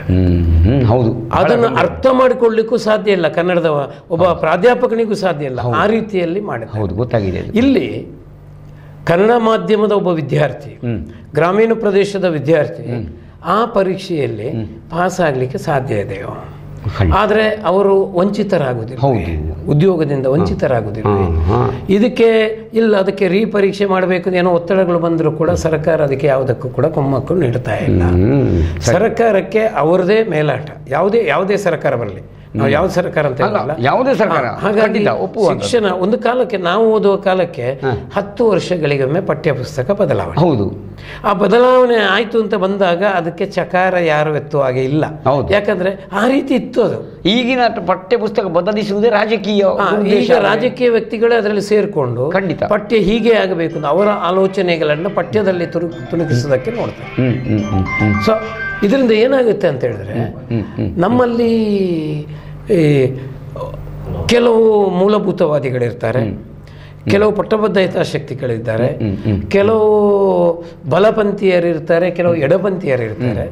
ಒಂದೊಂದು ಸರ್ಕಾರದ ಆಲೋಚನಾ ವಿನ್ಯಾಸಗಳು ಅವರಿಗೆ ಬೇಕಾದಾಗಿರ್ತದೆ. ಇವಾಗ ಈ ವರ್ಷ ಪಠ್ಯಪುಸ್ತಕ ತಂದರೆ ನೆಕ್ಸ್ಟ್ ಒಂದು ಸರ್ಕಾರ ಅದು ಬೇಡ, ಅದನ್ನು ತೆಗೆಯುವ, ಇದನ್ನು ಹಾಕುವ, ಇದಂತೆ. ಇಲ್ಲಿ ಸೋಲುವುದು ಸರ್ಕಾರ ಅಲ್ಲ, ಸೋಲುವುದು ವಿದ್ಯಾರ್ಥಿಗಳು ಮತ್ತು ವಿದ್ಯಾರ್ಥಿಗಳು, ನಾಳಿನ ಪ್ರಜೆಗಳು. ನಾಳೆ ಪ್ರಜೆಗಳು ಅಂತ. ಆದ್ರಿಂದ ನಮ್ಮ ಶಿಕ್ಷಣ ವ್ಯವಸ್ಥೆ ಇವತ್ತು ಅದೊಂದು ರೀತಿಯಾಗಿ ಏನಾಗಿದೆ ಅಂತ ಹೇಳಿದ್ರೆ, ಶಿಕ್ಷಣವೇ ಒಂದು ದಂಧೆ ಅಂತ ಆಗಿದೆ. ಸರ್, ಒಂದು ದುಡ್ಡು ಮಾಡುವ. ನೀವು ಹೇಳುವಾಗ ನನಗೆ ನೆನಪಾಯ್ತು, ನಾನು ಬಾಲ್ಯದಲ್ಲಿ ಓದಿದ ಅದ್ಭುತವಾದ ಕೆಲವು ಇತ್ತು. ಅಜ್ಜನ ಕೋಲಿದು ನನ್ನಯ ಕುದುರೆಯಿಂದ ಬಂದ ನಾನು, ಇಂಥ ಅದ್ಭುತವಾದ ಎಲ್ಲ ಕಾಲದಳು ಅಂತ ರೀತಿಯ ಪದ್ಯಗಳು ಏನು ಸಾಮಾನ್ಯವಾಗಿ ಹೇಳಿದ್ದಾರೆ. ಕೈ ಹಿಡಿದು ನಡೆಸೆನ್ನನು ಅಂತ ಅದ್ಭುತವಾದ್ದು. ಕರುಣಾಳು ಬಾ ಬೆಳಕಿ ಮುಸುಕಿದಿ ಮಬ್ಬಿನಲ್ಲಿ, ಇಂಥ ಅದ್ಭುತ ಪದ್ಯಗಳು ನಮ್ಮನ್ನು ರೋಮಾಂಚನ ಮಾಡಿ, ಸತ್ಯವೇ ಭಗವಂತನೆಂಬ ಪುಣ್ಯಕೋಟಿಯ ಕಥೆ, ಇಂಥ ಕಥೆಗಳನ್ನು ಯಾಕೆ ತೆಗೆದ್ರಿ? ಪ್ರಜೆಯಂ ಪಾಲಿಸಬಲ್ಲೊಡಾತ ಅರಸಂ ಈಶ್ವರಂ ದ್ವಿಜನ ಆಚಾರದ ಉಲ್ಲವಂ ಹರ ಹರ ಶ್ರೀಚಂದ್ರ ಸ್ವಾಮಿ, ಎಲ್ಲಿತ್ತು ಶತಕ? ನೋಡಿ, ಇವತ್ತು ಏನಾಗಿದೆ ಅಂತ ಹೇಳಿದ್ರೆ, ನಮಗೆ ನೋಡಿ, ಇವತ್ತು ಏನೋ ಪೇಪರಲ್ಲಿ ನೋಡಿದೆ, ಎಷ್ಟೋ ಕನ್ನಡ ಶಾಲೆಗಳು ಮುಚ್ಚುತ್ತಾ ಇದ್ದಾವೆ. ಹೌದು ಸರ್, ಮುಚ್ಚುತ್ತಾ ಇದ್ದಾವೆ, ಎಷ್ಟೋ ಮುಚ್ಚಿ ಆಗಿದೆ ಅಂತ. ಇದಕ್ಕೆ ಕಾರಣ ಏನು ಅಂತ ಹೇಳಿದ್ರೆ, ಶಿಕ್ಷಣ ನಮಗೆ ಒಂದು ಪರಿಸರ ಜ್ಞಾನವನ್ನು ಕಲಿಸ್ಕೊಡುವಂಥದ್ದು. ನಿಮಗೆ ನಾಯಿ ಮರಿ ತಿಂಡಿ ಬೇಕು ಅಂತ ನಾವು ಓದಿದ ಕಾಲ, ಬೆಕ್ಕೆ ಮುದ್ದಿನ ಸೊಕ್ಕೆ ಅಂತ ಹೇಳಿದ ಕಾಲ, ಚಂದಿರನೇತಕ್ಕೆ ಓಡುವುದು ಅದ್ಭುತ. ಈ ಪಾಠಗಳು, ಅಜ್ಜನ ಕೋಲಿದು ನನ್ನಯ ಕುದುರೆ ಅನ್ನೋ ಪಾಠಗಳು ನಮಗೆ ಪಾಠ ಮಾಡಿದಾಗ ಅದನ್ನು ಮೇಷ್ಟ್ರುಗಳು ಮನವರಿಕೆ ಮಾಡ್ತಿದ್ರು. ಮತ್ತು ಅಜ್ಜ ಅಂತ ಹೇಳುವಾಗ ನಮಗೆ ಅಜ್ಜ ಮನೆಯಲ್ಲಿ ಖಂಡಿತ, ಮತ್ತು ಬೆಕ್ಕು ಅಂತ ಹೇಳುವಾಗ ಮನೆಯಲ್ಲಿತ್ತು, ನಾಯಿ ಅಂತ ಹೇಳಿದ್ರೆ ನಾಯಿ ಮನೆಯಲ್ಲಿತ್ತು. ನಮ್ಮ ಪರಿಸರದ ಒಂದು ಶಿಕ್ಷಣವನ್ನು ಕೊಡ್ತಾ ನಮಗೆ ಜ್ಞಾನವನ್ನು ವಿಸ್ತರಿಸ್ತಾ ಇದ್ರು. ನಾವಿರೋದು ಈ ಊರಲ್ಲಿ, ಈ ಊರಿನ ಮಕ್ಕಳಿಗೆ ಆರಂಭದಲ್ಲಿ London bridge is falling down London bridge is falling down. ಬೇಕಾ ಈ ಮಕ್ಕಳಿಗೆ ಲಂಡನ್ ಗೊತ್ತಿಲ್ಲ, ಬ್ರಿಡ್ಜ್ ಗೊತ್ತಿಲ್ಲ, ಫಾಲಿಂಗು ಗೊತ್ತಿಲ್ಲ. ಆದ್ರಿಂದ ಒಂದು ಬಾಯಿಪಾಠವನ್ನು ಕಲಿಸಿಬಿಡ್ತಾರೆ. ಜಾನಿ ಎಸ್ ಪಪ್ಪ ಬಾಯಿಪಾಠವನ್ನು ಕಲಿಸಿಬಿಡ್ತಾರೆ. ಆ ಬಾಯಿಪಾಠ ಮಾತ್ರ ಅಲ್ಲದೆ ಮತ್ತೆ ಅರ್ಥ ಗೊತ್ತಿಲ್ಲ. ಸರಿ, ಈ ರೀತಿಯ ಶಿಕ್ಷಣದಿಂದ ನಾವೊಂದು ಏನನ್ನು ಸಾಧಿಸಲಿ, ನಮ್ಮ ವ್ಯವಸ್ಥೆಯಲ್ಲಿ ಇಲ್ಲದನ್ನು ನಮ್ಮ ಆಲೋಚನೆಗೆ ತುರುಕಿಸಿರುವಂಥ ಶಿಕ್ಷಣ ಬಂದಿದೆ. ಹಾಗಾಗಿ ಶಿವರಾಮ್ ಕಾರಂತರು ಹೇಳಿದಂಥ ನಲಿಕಲಿ ಯೋಜನೆಗಳಿರ್ಬೋದು, ನಮ್ಮ ಮಾತೃಭಾಷೆಯಲ್ಲಿ ಶಿಕ್ಷಣ ಹೇಳುವಂಥದ್ದು ಅದು ಬಹಳ ಉತ್ತಮವಾದ ಒಂದು ವ್ಯವಸ್ಥೆ ಅಂತ. ಆದರೆ ನೀವು ಅದನ್ನು ಇವತ್ತು ಪ್ರಾರಂಭಿಸಬೇಕು ಅಂತ ಹೇಳಿದ್ರೆ ನಿಮ್ಮೊಟ್ಟಿಗೆ ಯಾರು ಬರೋದಿಲ್ಲ. ಅವನಿಗೆ ಹುಚ್ಚು ಹೇಳ್ತಾರೆ, ಹುಚ್ಚ ಅಂತ ಹೇಳ್ತಾರೆ. ಇವತ್ತು ಜಾಗತೀಕರಣ ಏನಾಗಿದೆ ಅಂತ ಹೇಳಿದ್ರೆ ನಮಗೆ ಗೊತ್ತಿದ್ದೋ ಗೊತ್ತಿಲ್ಲದೋ ನಾವು ಒಪ್ಕೊಂಡಾಗಿದೆ. ಯಾವನೋ ಒಬ್ಬ ರೈತ ಕೂಡ ಇವತ್ತು ಈ ಜಾಗತೀಕರಣದ ಬಲೆಗೆ ಸಿಕ್ಕಿಬಿಟ್ಟಿದ್ದಾನೆ. ಆದ್ರಿಂದ ಒದ್ದಾಡ್ತಾ ಇದ್ದಾನೆ. ಅದನ್ನು ಬೇಡ ಅಂತ ಬಿಟ್ಟು ನಮಗೆ ಇವತ್ತು ಊರಲ್ಲಿ ನೋಡಿ, ಉದಾಹರಣೆ ಕೊಡೋದಾದ್ರೆ, ನಾವು ಸಣ್ಣವರಿರುವಾಗ ನಮ್ಮಲ್ಲಿ ಊರಲ್ಲಿ ಒಂದು ಯಾವುದೇ ಒಂದು ಬೆಳೆಯನ್ನು ಬೆಳೆದಾಗ ಗೊಬ್ಬರ ಪೇಟೆಯಿಂದ ತರಬೇಕಾಗಿಲ್ಲ, ಅದಕ್ಕೆ ಮದ್ದು ಪೇಟೆಯಿಂದ ತರಬೇಕಾಗಿಲ್ಲ, ತರಕಾರಿ ನಾವು ಪೇಟೆಯಿಂದ ತರಬೇಕಾಗಿಲ್ಲ, ಸಾವಯವ ಗೊಬ್ಬರ ನಾವೇ ಮಾಡ್ತಿದ್ದೆವು. ಇವತ್ತು ಭೂಮಿ ಮಾತ್ರ ನಮ್ಮದಲ್ಲಿದೆ, ಅದಕ್ಕೆ ಬೇಕಾದ ಗೊಬ್ಬರ ಇರ್ಬೋದು, ಕೀಟನಾಶಕ ಇರ್ಬೋದು, ಬೀಜ ಇರ್ಬೋದು, ಎಲ್ಲವೂ ಕೂಡ ಪೇಟೆಯಿಂದ ಬರಬೇಕು. ಅದಕ್ಕೆ ಅದು ಪೇಟೆಯಿಂದ ಬರಬೇಕು. ಅಲ್ಲ, ರೆಡಿಮೇಡ್ ಕಾಲದ ರೆಡಿಮೇಡ್ ಮಕ್ಕಳು ರೆಡಿ ಆಗಿದ್ದಾರೆ. ಹಾಗಾಗಿ ಇವತ್ತು ಎಲ್ಲಿ ತನಕ ಅಂದ್ರೆ ನಾವು ತಿನ್ನುವ ಆಹಾರ ಕೂಡ ಮನೆಯಲ್ಲಿ ಬೇಯಿಸಿದ್ದಲ್ಲ, ಯಾವುದೋ ಒಂದು ಕಡೆ ಪ್ಯಾಕ್ ಮಾಡಿಟ್ಟದನ್ನು ಬಿಸಿ ಮಾಡಿ ಅದನ್ನೇ ರೆಡಿಮೇಡ್ ಫುಡ್ ರೆಡಿಮೇಡ್ ಮಕ್ಕಳು ಹೇಳಿದ್ದಾರೆ. ಅಲ್ಲಿಗೆ ಬಂದಿದ್ದೇವೆ. ಮತ್ತೆ ಒಂದು ಹೇಳ್ತಾರೆ, ಈಗಿನ ಮಕ್ಕಳು ಮೊದಲಾಗಿ ಸ್ಟೆಮಿನಾ ಇಲ್ಲ, ಮತ್ತೆ ಯಾಕೆ ಇಲ್ಲ ಅಂತ ಹೇಳಿದ್ರೆ ತಪ್ಪು ಸರಿ ಬೇರೆ ಪ್ರಶ್ನೆ. ಆದರೆ ಈಗಿನ ಮಕ್ಕಳೆಲ್ಲ ಇಂಜೆಕ್ಷನ್ ಮಕ್ಕಳು ಅಂತ ನಾನು ಹೇಳ್ತೇನೆ. ಇಂಜೆಕ್ಷನ್ ಮಕ್ಕಳು ಅಂತ ಹೇಳಿದ್ರೆ ಮದುವೆ ಆಗಿ ಗರ್ಭ ಧರಿಸಿದ ಕೂಡಲೇ ಇಂಜೆಕ್ಷನ್ ಶುರು ಮಾಡಿದ್ರು. ಹೌದು, ಕರೆಕ್ಟ್. ಇಂಜೆಕ್ಷನ್ ಶುರು 3 ತಿಂಗಳು 6 ತಿಂಗಳು ಎಲ್ಲ ಇಂಜೆಕ್ಷನ್ ಆಯಿತು, ಸ್ಕ್ಯಾನಿಂಗ್ ಅದಾಗಿದೆ ಇದಾಗಿದೆ ಅಂತ ಹೇಳ್ಕೊಂಡು ಆಸ್ಪತ್ರೆಗಳು ಬೆಳೆದು ಈ ಮಗುದು ಹೊಟ್ಟೆ ಒಳಗಡೆ ದೊಡ್ಡದಾಗಬೇಕು ಅಂತ ಟಾನಿಕನ್ನು ಕೊಟ್ಟರು. ಮಗು ದೊಡ್ಡದಾಯಿತು, ನಾರ್ಮಲ್ ಡೆಲಿವರಿ ಆಗೋದಿಲ್ಲ, ಸಿಸರಿನ್ ಆಗಬೇಕು. ಆ ಮೂಲಕ ಆಸ್ಪತ್ರೆಗಳು ಕೂಡ ಒಂದು ದಂಧೆಯನ್ನು ಬೆಳೆಸ್ಕೊಂಡವು. ಹೀಗಾಗಿ ಹಿಂದಿನವರು ಯಾರು ಸಿಸರಿನ್ ಹೋದವರಿಲ್ಲ. ಅದು ಎಷ್ಟು ಸಣ್ಣಗಿರಲಿ ಎಷ್ಟು ದೊಡ್ಡಗಿರಲಿ ಆಸ್ಪತ್ರೆ ಇಲ್ಲ. ಸಾವು ಇರ್ಬೋದು, ಎಕ್ಸೆಪ್ಷನ್ ಅದೆಲ್ಲ. ಅದು ಈಗಲೂ ಆಸ್ಪತ್ರೆಗೆ ಹೋದ್ರೂ ಕೂಡ ಸಾವು ಇದೆ. ಹಾಗಾಗಿ ಖಂಡಿತ ಸ್ಟೆಮಿನಾ ಇಲ್ಲ ಹೌದು ಮಕ್ಕಳಲ್ಲಿ. ನಾವು ಏನು ಈಗ ನೋಡಿ ಕೃತಕ ಬುದ್ಧಿಮತ್ತೆ ಅಂತ ಬಂದಿದೆಲ್ಲ, ಹೌದು, ನಮ್ಮ ಇಂಜಿನಿಯರಿಂಗಲ್ಲಿ ಇದು ಏನು ಮಾಡ್ತದೆ ಅಂತ ಹೇಳಲಿಕ್ಕೆ ಸಾಧ್ಯ ಇಲ್ಲ. ನಾಳೆ ಬಂದಾಗ ಈ ಬದುಕನ್ನು ಹೇಗೆ ಅದು ರೂಪಿಸ್ತದೆ, ಯಾರನ್ನು ಕೊಲ್ತದೆ ಯಾರನ್ನು ಬಿಡ್ತದೆ ಅಂತ ಗೊತ್ತಿಲ್ಲ. ನಿಮಗೆ ಒಂದು ಉದಾಹರಣೆ ಕೊಡಬೇಕು. ಇತ್ತೀಚೆಗೆ ಅಮೆರಿಕದಲ್ಲಿ ರೋಬೋಟ್ ಆತ್ಮಹತ್ಯೆ ಮಾಡಿಕೊಂಡಿತ್ತು. ರೋಬೋಟ್ ಒಂದು ಆತ್ಮಹತ್ಯೆ ಮಾಡಿಕೊಂಡಿದ್ದು. ರೋಬೋಟ್ ಏನು ನಮ್ಮ ಕೆಲಸವನ್ನೆಲ್ಲ ಮಾಡೋದು. ಹೌದು, ಅದಕ್ಕೆ ಕೆಲಸ ಕೊಟ್ಟು ಕೊಟ್ಟು ಟೆನ್ಷನ್ ಆಗಿ ರೋಬೋಟ್ ಆತ್ಮಹತ್ಯೆ ಮಾಡಿಕೊಂಡು ಎಷ್ಟೋ ಕಡೆ ರೋಬೋಟ್ಗಳೇ ತನ್ನ ಒಡೆಯನನ್ನು ಕೊಂದದ್ದಿದೆ. ನಾವು ಮತ್ತೆ ಅದಕ್ಕಿಂತಲೂ ಮೇಲ್ಪಟ್ಟಕ್ಕೆ ಇಂಟೆಲಿಜೆನ್ಸ್ ಇವತ್ತು ಹೋಗ್ತಾ ಇಲ್ಲ, ಕೃತಕ ಬುದ್ಧಿಮತ್ತೆಗೆ ಹೋಗ್ತಾ ಇದ್ದೇವೆ. ಅಂದರೆ ಇದು ಒಳ್ಳೆಯದು, ಯಾವ ಕಡೆಗೆ ಹೋಗ್ತದೆ ಅಂತ ಹೇಳಲಿಕ್ಕೆ ಸಾಧ್ಯ ಇಲ್ಲ. ಆಧುನಿಕತೆಯ ಕಲ್ಪನೆಯಲ್ಲಿ ಬಹಳ ಒಳ್ಳೆಯದು ಅಂತ ಇರ್ಬೋದು, ಆದರೆ ಮನುಷ್ಯ ಸಹಜವಾಗಿ ಒಬ್ಬ ಪ್ರಾಣಿ. ಈ ಬದುಕಿನ ಈ ಕಾಡಿನಲ್ಲಿ ಈ ಪ್ರಕೃತಿಯಲ್ಲವ ಅವನು ಒಂದು ಪ್ರಾಣಿ. ಉಳಿದ ಪ್ರಾಣಿಗಳಿದ್ದಾಗಿ ಮನುಷ್ಯನೊಬ್ಬ ಪ್ರಾಣಿ. ಆ ಪ್ರಾಣಿಗಳಿಗಿಂತ ಇವ ಹೇಗೆ ಭಿನ್ನ ಆಗ್ತಾನೆ? ಯಾಕಂದ್ರೆ ನಮ್ಮ ಆಹಾರ ಪದ್ಧತಿ ನೋಡಿದರೂ ಕೂಡ ಮೆಡಿಸಿನ್ ಅನ್ನೋದೊಂದು ಪ್ರಕೃತಿಯಲ್ಲೇ ಇದ್ದದ್ದು ಎಲ್ರಿಗೂ ಕೂಡ. ಇವತ್ತು ಕೂಡ ನಾವು ಸಾಕಿದ ನಾಯಿ, ನಾವು ಅದಕ್ಕೆ ಅನ್ನವನ್ನು ಹಾಕಿದ್ರು ಕೂಡ ಅದು ಹೊಟ್ಟೆ ನೋವು ಆದರೆ ಹೋಗಿ ಹುಲ್ಲು ತಿಂತದೆ. ಹುಲ್ಲು ನಾಯಿಯ ಆಹಾರ ಅಲ್ಲ. ಅಂದರೆ ಪ್ರಕೃತಿಯಲ್ಲೇ ಎಲ್ಲ ಮೆಡಿಸಿನ್ ಇದೆ ಅಂತ. ಆದರೆ ನಾವು ಅದನ್ನೆಲ್ಲ ಬಿಟ್ಟು ಮೇಲೆ ನೋಡ್ತಾ ಇದ್ದೇವೆ. ಈ ಜಾಗತೀಕರಣದ ವ್ಯವಸ್ಥೆಯಲ್ಲಿ ದೊಡ್ಡ ದೊಡ್ಡ ಸಂಸ್ಥೆಯೋ ಕಾರ್ಖಾನೆಗಳೋ ವ್ಯವಸ್ಥೆಗಳೋ ಮಾಡುವುದನ್ನೇ ನಾವಿವತ್ತು ಅನಿವಾರ್ಯವಾಗಿ ಒಪ್ಕೊಳ್ಳದಿದ್ದರೂ ಒಪ್ಕೊಳ್ಬೇಕಾದಂಥ ಅನಿವಾರ್ಯತೆ ನಿಮಗೆ ಬಂದು ಹೋಗಿದೆ, ನಮಗೆಲ್ಲರಿಗೂ ಬಂದು ಹೋಗಿದೆ. ಇಲ್ಲಿ ನಾವು ಸೋಲ್ತೇವೆ ಅಂತ. ಭಾಳ ಸರಿಯಾದ ಮಾಹಿತಿಯನ್ನು ನೀವು ಕೊಟ್ಟಿದ್ದೀರಿ. ರೋಬೋಟ್ಗಳೇ ಆತ್ಮಹತ್ಯೆ ಮಾಡುವ ಮಟ್ಟಕ್ಕೆ ಬೆಳೆದಿದೆ ವಿಜ್ಞಾನ, ಯಾವ ತೊಂದರೆಯನ್ನು ಕೊಡುತ್ತೆ ಅಂತ ಕೇಳಿದ್ರಲ್ಲ, ಅದು ನೀವು ಆಗ ಶಿವರಾಮ್ ಕಾರಂತರ ವಿಷಯ ಹೇಳಿದ ಕಾರಣ ಹೇಳಿದ್ದು. ಶಿವರಾಮ್ ಕಾರಂತ ಓದುವ ಆಟ ಅಂತ ಒಂದು ಇದು ತಂದಿದ್ದರು. ಅದರಲ್ಲಿ ಏನು ಕಟ್ಟಿರುವೆ, ಕೆಂಪಿರುವೆ, ಅಲ್ಲಿರುವೆ, ಇಲ್ಲಿರುವೆ ಅಂತ ಕೊಟ್ಟರು. ಆದರೆ ಒಂದೇ ಒಂದು ಭಾಳ ಅಧ್ವಾನ ಆಯಿತು ಜನರಿಗೆ. ತಪ್ಪೇನು ಹೇಳಿಲ್ಲ, ಅವರು ಲಟಪಟ ಕಿತಾಪತಿ ಮಾಡಿ ಅದನ್ನು ತೆಗೆದು ಬಿಸಾಡಿದ್ರು. ಎಷ್ಟು ಅದ್ಭುತ ಪದ್ಯ ಗೊತ್ತಾ ಸರ್? ಬಾಬಾರೋ ಚಂದಮಾಮ ಮುತ್ತು ಕೊಡು ಬಾಬಾ. ಅದ್ಭುತವಾದ ಪದ್ಯ ಇದು. ಮಾವು ಹಚ್ಚಿ ತಿರುಳೆ ಕೊಡುವೆ, ಪುಸ್ತಕ ಓದಲು ಕೊಡುವೆ, ನಿನ್ನ ಸಂಗಡ ಆಡುತ್ತಲಿರುವೆ ಬಾಬಾ. ಇಷ್ಟು ಅದ್ಭುತವಾದ ಪದ್ಯ ಇತ್ತು. ಅದನ್ನು ಬಿಸಾಡಿದ್ರಲ್ಲ ಇವರು. ಶಿವರಾಮ ಕಾರಂತರು ಬಹಳ ಒಂದು ಅದ್ಭುತವಾದ ವ್ಯಕ್ತಿತ್ವ. ಮತ್ತೆ ಕಡಲದಿರದ ಭಾರ್ಗವ ಅವರು. ಅವರ ಬರವಣಿಗೆ ನೋಡಿದರೆ ಅವರೆಲ್ಲವೂ ಕೂಡ ಒಂದು ಕಡೆ ಕೂತು ಬರ್ತದಲ್ಲ ಅಲ್ವಾ, ಅವರು ಸುತ್ತಾಡಿ ಬರೆದದ್ದು. ಅವರ ಚೋಮನ ದುಡಿ ನೋಡಿ, ಬೆಟ್ಟದ ಜೀವ ನೋಡಿ, ಮರಳಿ ಮಣ್ಣಿಗೆ ನೋಡಿ, ಎಲ್ಲವೂ ಕೂಡ ಅನುಭವದಿಂದ 4 ಜನರಲ್ಲಿ ಮಾತಾಡಿ ಅದನ್ನು ಬರೆದದ್ದು. ಅದರಲ್ಲಿ ಅಷ್ಟು ಗಟ್ಟಿತನ ಇದೆ. ಈ ಲಟಪಟಾಚಾರಿ ಅಂತ ಬಂತಲ್ಲ, ಆ ಕಾಲಕ್ಕೆ ಆ ಸಮಸ್ಯೆ ಬರಲಿಲ್ಲ. ಆ ಕಾಲಕ್ಕೆ ಇಲ್ಲ. ಯಾಕೆ ಬರಲಿಲ್ಲ ಅಂತ ಹೇಳಿದ್ರೆ, ಯಾವುದೇ ಒಂದು ಜಾತಿ ಒಂದು ವರ್ಗವನ್ನು ತಮಾಷೆ ಮಾಡಿದ್ರು ಕೂಡ ಅದನ್ನೊಂದು ಬಹಳ ದೊಡ್ಡ ಸೀರಿಯಸ್ ಆಗಿ ತಗೊಳ್ತಿರ್ಲಿಲ್ಲ. ಅದು ಸಹಜವಾಗಿ ಇದ್ದೇ ಇರ್ತವೆ. ಕೂಚು ಬಟ್ಟ ಹಿಡಿದಾಗೆ ಅದು ವಿಶೇಷಣ ಅಲ್ಲ. ಆದರೆ ಈಗ ಹಾಗೆ ಹೇಳಲಿಕ್ಕಾಗ್ತದ?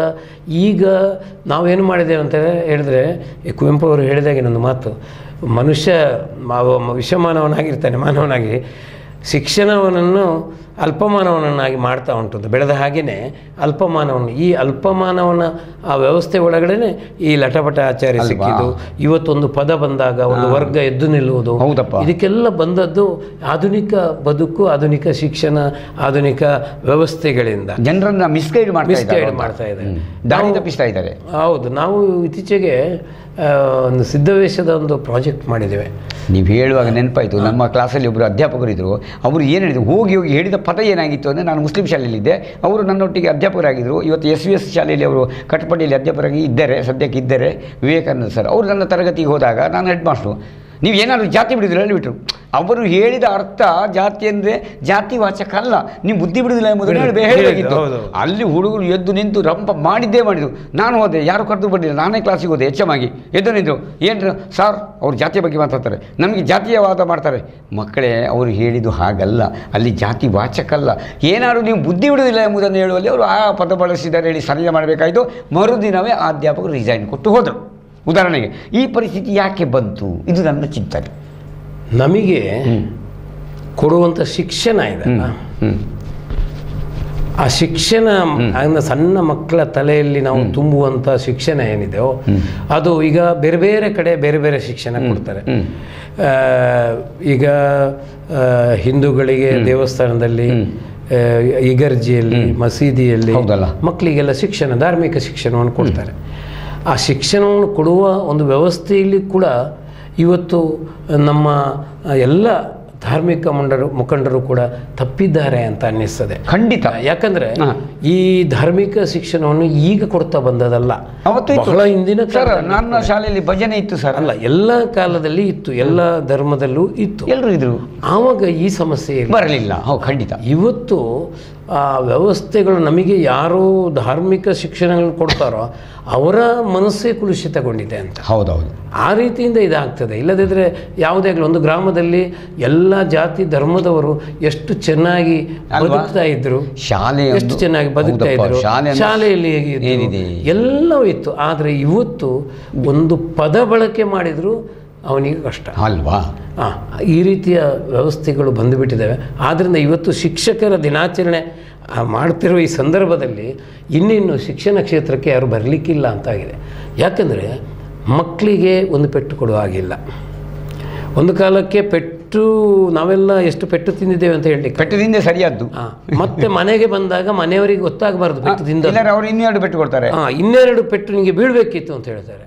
ಇವತ್ತು ನಮ್ಮ ಮಕ್ಕಳು ಹಾಗೆ 1-2 ಮಕ್ಕಳು ಇರೋದು, ಮಕ್ಕಳು ಹೇಳಿದಾಗೆ ಅಪ್ಪ ಅಂದಿರೋ ಪೇರೆಂಟ್ಸ್ ಕೇಳ್ತಾ ಇದ್ದಾರೆ, ನಡ್ಕೊಂಡು ಹೋಗುದಿಲ್ಲ, ಹಾಗಾಗಿ ಒಂದು ಮೇಷ್ಟ್ರು ಏನಾದ್ರು ಜೋರು ಮಾಡಿದ್ರು ನನಗೆ ಜೋರು ಮಾಡಿದ್ರು, ಜೀವನದ ನನಗೆ ಪೆಟ್ಟು ಕೊಟ್ಟರು ಅಂತ ಹೇಳ್ತಾರೆ. ಮರು ದಿವಸವೇ ಪೇರೆಂಟ್ ಬಂದೆ, ನೀವು ಹೇಗೆ ನನ್ನ ಮಗನಿಗೆ ಹೊಡಿಲಿಕ್ಕೆ ನೀವು ಯಾರು ಅನ್ನ ಹಾಕಿದ್ದು ನೀವ, ಆದ್ದರಿಂದ ಜೋರು ಮಾಡ್ತಾರೆ. ಚೈಲ್ಡ್ ಇದು ಉಂಟು, ಮತ್ತೆ ಕಂಪ್ಲೇಂಟ್ ಮಾಡಿ ಪೊಲೀಸ್ ಸ್ಟೇಷನ್ಗೆ ಕಂಪ್ಲೇಂಟ್ ಮಾಡಿ. ಇಂಥ ಒಂದು ಪರಿಸ್ಥಿತಿಯಲ್ಲಿ ಇವತ್ತು ಶಿಕ್ಷಕ ಪ್ರಾಮಾಣಿಕವಾಗಿ ತನ್ನ ಆಲೋಚನೆಗಳನ್ನು ವಿದ್ಯಾರ್ಥಿಗಳಿಗೆ ವಿಸ್ತರಿಸಲಿಕ್ಕೆ ಬಹಳ ಕಷ್ಟ ಇದೆ, ಬಹಳ ಕಷ್ಟ ಇದೆ. ಹೌದಲ್ಲ? ಆದ್ದರಿಂದ ಅವು ಎಷ್ಟು ಬೇಕೋ ಅಷ್ಟಕ್ಕೆ ಸೀಮಿತ. ನನಗೇನು ಬೇಕಪ್ಪ, ಮಕ್ಕಳು ಮಾರ್ಕ್ ಇದ್ರೆ ಆಯಿತು. ಮಾರ್ಕ್ ಪಡೆಯುವಂಥ ವ್ಯವಸ್ಥೆ ಇವತ್ತಿನ ಶಿಕ್ಷಣ ಆಗಿಬಿಟ್ಟಿದೆ. ಸರ್, ಭಾಳ ಒಳ್ಳೆಯ ಮಾತನ್ನು ಹೇಳಿದಿರಿ. ನೀವು ಹೇಳುವಾಗ ಹೇಳಲೇಬೇಕಾಯಿತು. ನಾರಾವಿ ಹೈಸ್ಕೂಲ್, ನಾರಾವಿಯ ನಾನು ವಿದ್ಯಾರ್ಥಿ. ಹೊಸಬಾರಲ್ಲಿ ಭಜನೆ ಇತ್ತು. ನಾರಾವಿಯಲ್ಲಿ ಏನು ಮಾಡ್ತಿದ್ದರೆ, ನಮ್ಮನಿಗೆ ಏನು ತೊಂದರೆ ಇಲ್ಲ, ಕ್ರಿಶ್ಚಿಯನ್ ಮಕ್ಕಳಿಗೆ ಅವರ ಪಾಠವನ್ನು ಮಾಡ್ತಾಯಿದ್ರು, ಇಲ್ಲ ಅಂತಿಲ್ಲ. ಮಧ್ಯಾಹ್ನ ಬಿಟ್ಟಾಗ ಅವರು ಹೀಗೆ ಪ್ರಾರ್ಥನೆ ಮಾಡ್ತಿದ್ರು. ನಮಗೇನು ಅಭ್ಯಂತರ ಆಗಲಿಲ್ಲ, ನಾವು ಅವರೊಟ್ಟಿಗಿದ್ದೆವು, ನಮಗೇನು ಅಭ್ಯಂತರ ಅವತ್ತು ಆಗಲಿಲ್ಲ. ಅದೇ ನಾರಾವಿ ಹೈಸ್ಕೂಲ್, ನಾರಾವಿಯಲ್ಲಿ ನಾನು ಕಲ್ತವ ಅಂತ ಹೇಳ್ತಾ ಇದ್ದೇನೆ ಹೈಸ್ಕೂಲಲ್ಲಿ. ಯಾಕೆ ಹೇಳಿದರೆ, ಈ ಮಾತನ್ನು ಬಹಳ ಪ್ರಮುಖವಾಗಿ ನೀವು ತಿಳ್ಕೊಳ್ಬೇಕು. ಇವತ್ತು ಹಾಗೆ ಆಗ್ತಾ ಇಲ್ಲ ಎಂಬುದು ಬಹಳ ಬೇಸರ.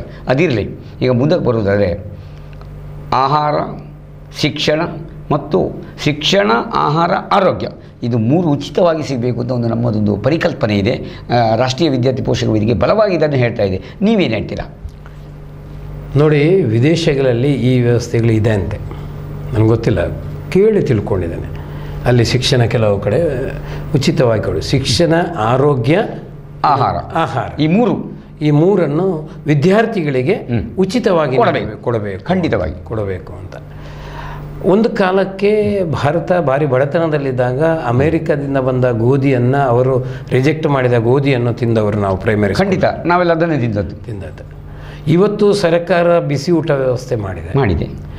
ಈ ರಾಜ್ಯದಲ್ಲಿ, ದೇಶದಲ್ಲಿ ಯಾವುದೇ ಜಾತಿ, ಯಾವುದೇ ಧರ್ಮ, ಯಾವುದೇ ಪಂಥದ ಒಬ್ಬ ವ್ಯಕ್ತಿ ಹುಟ್ಟಿದ್ರೆ, ಒಂದು ಮಗು ಹುಟ್ಟಿದರೂ ಕೂಡ ಅದು ಈ ದೇಶದ ಸೊತ್ತು. ಆದರೆ ನಮ್ಮಲ್ಲಿ ಏನು ಮಾಡ್ತೇವೆ ಅಂದರೆ, ನೀವು ಸರ್ಕಾರಿ ಶಾಲೆಗೆ ಹೋಗುವ ಮಕ್ಕಳಿಗೆ ಮಾತ್ರ ಬಿಸಿ ಊಟ, ಖಾಸಗಿಯವರಿಗೆ ಬಿಸಿ ಊಟ ಇಲ್ಲ. ಆ ಪದ ಬಹಳ ಒಳ್ಳೆಯ, ಬಿಸಿ ಊಟ ಇಲ್ಲ. ಸರ್ಕಾರಿ ಇದರಲ್ಲಿರೋನಿಗೆ ಮಾತ್ರ ಯೂನಿಫಾರ್ಮ್ ಕೊಡೋದು ನಾವು, ಖಾಸಗಿಯವರಿಗೆ ಇಲ್ಲ. ಅಂದರೆ ಖಾಸಗಿಯವ ಈ ದೇಶದ ಪ್ರಜೆ ಅಲ್ವಾ, ಈ ದೇಶದ ಈ ರಾಜ್ಯದ ಮಗು ಅಲ್ವಾ? ಖಾಸಗಿಯವರಿಗೆ ಯಾವುದಿಲ್ಲ.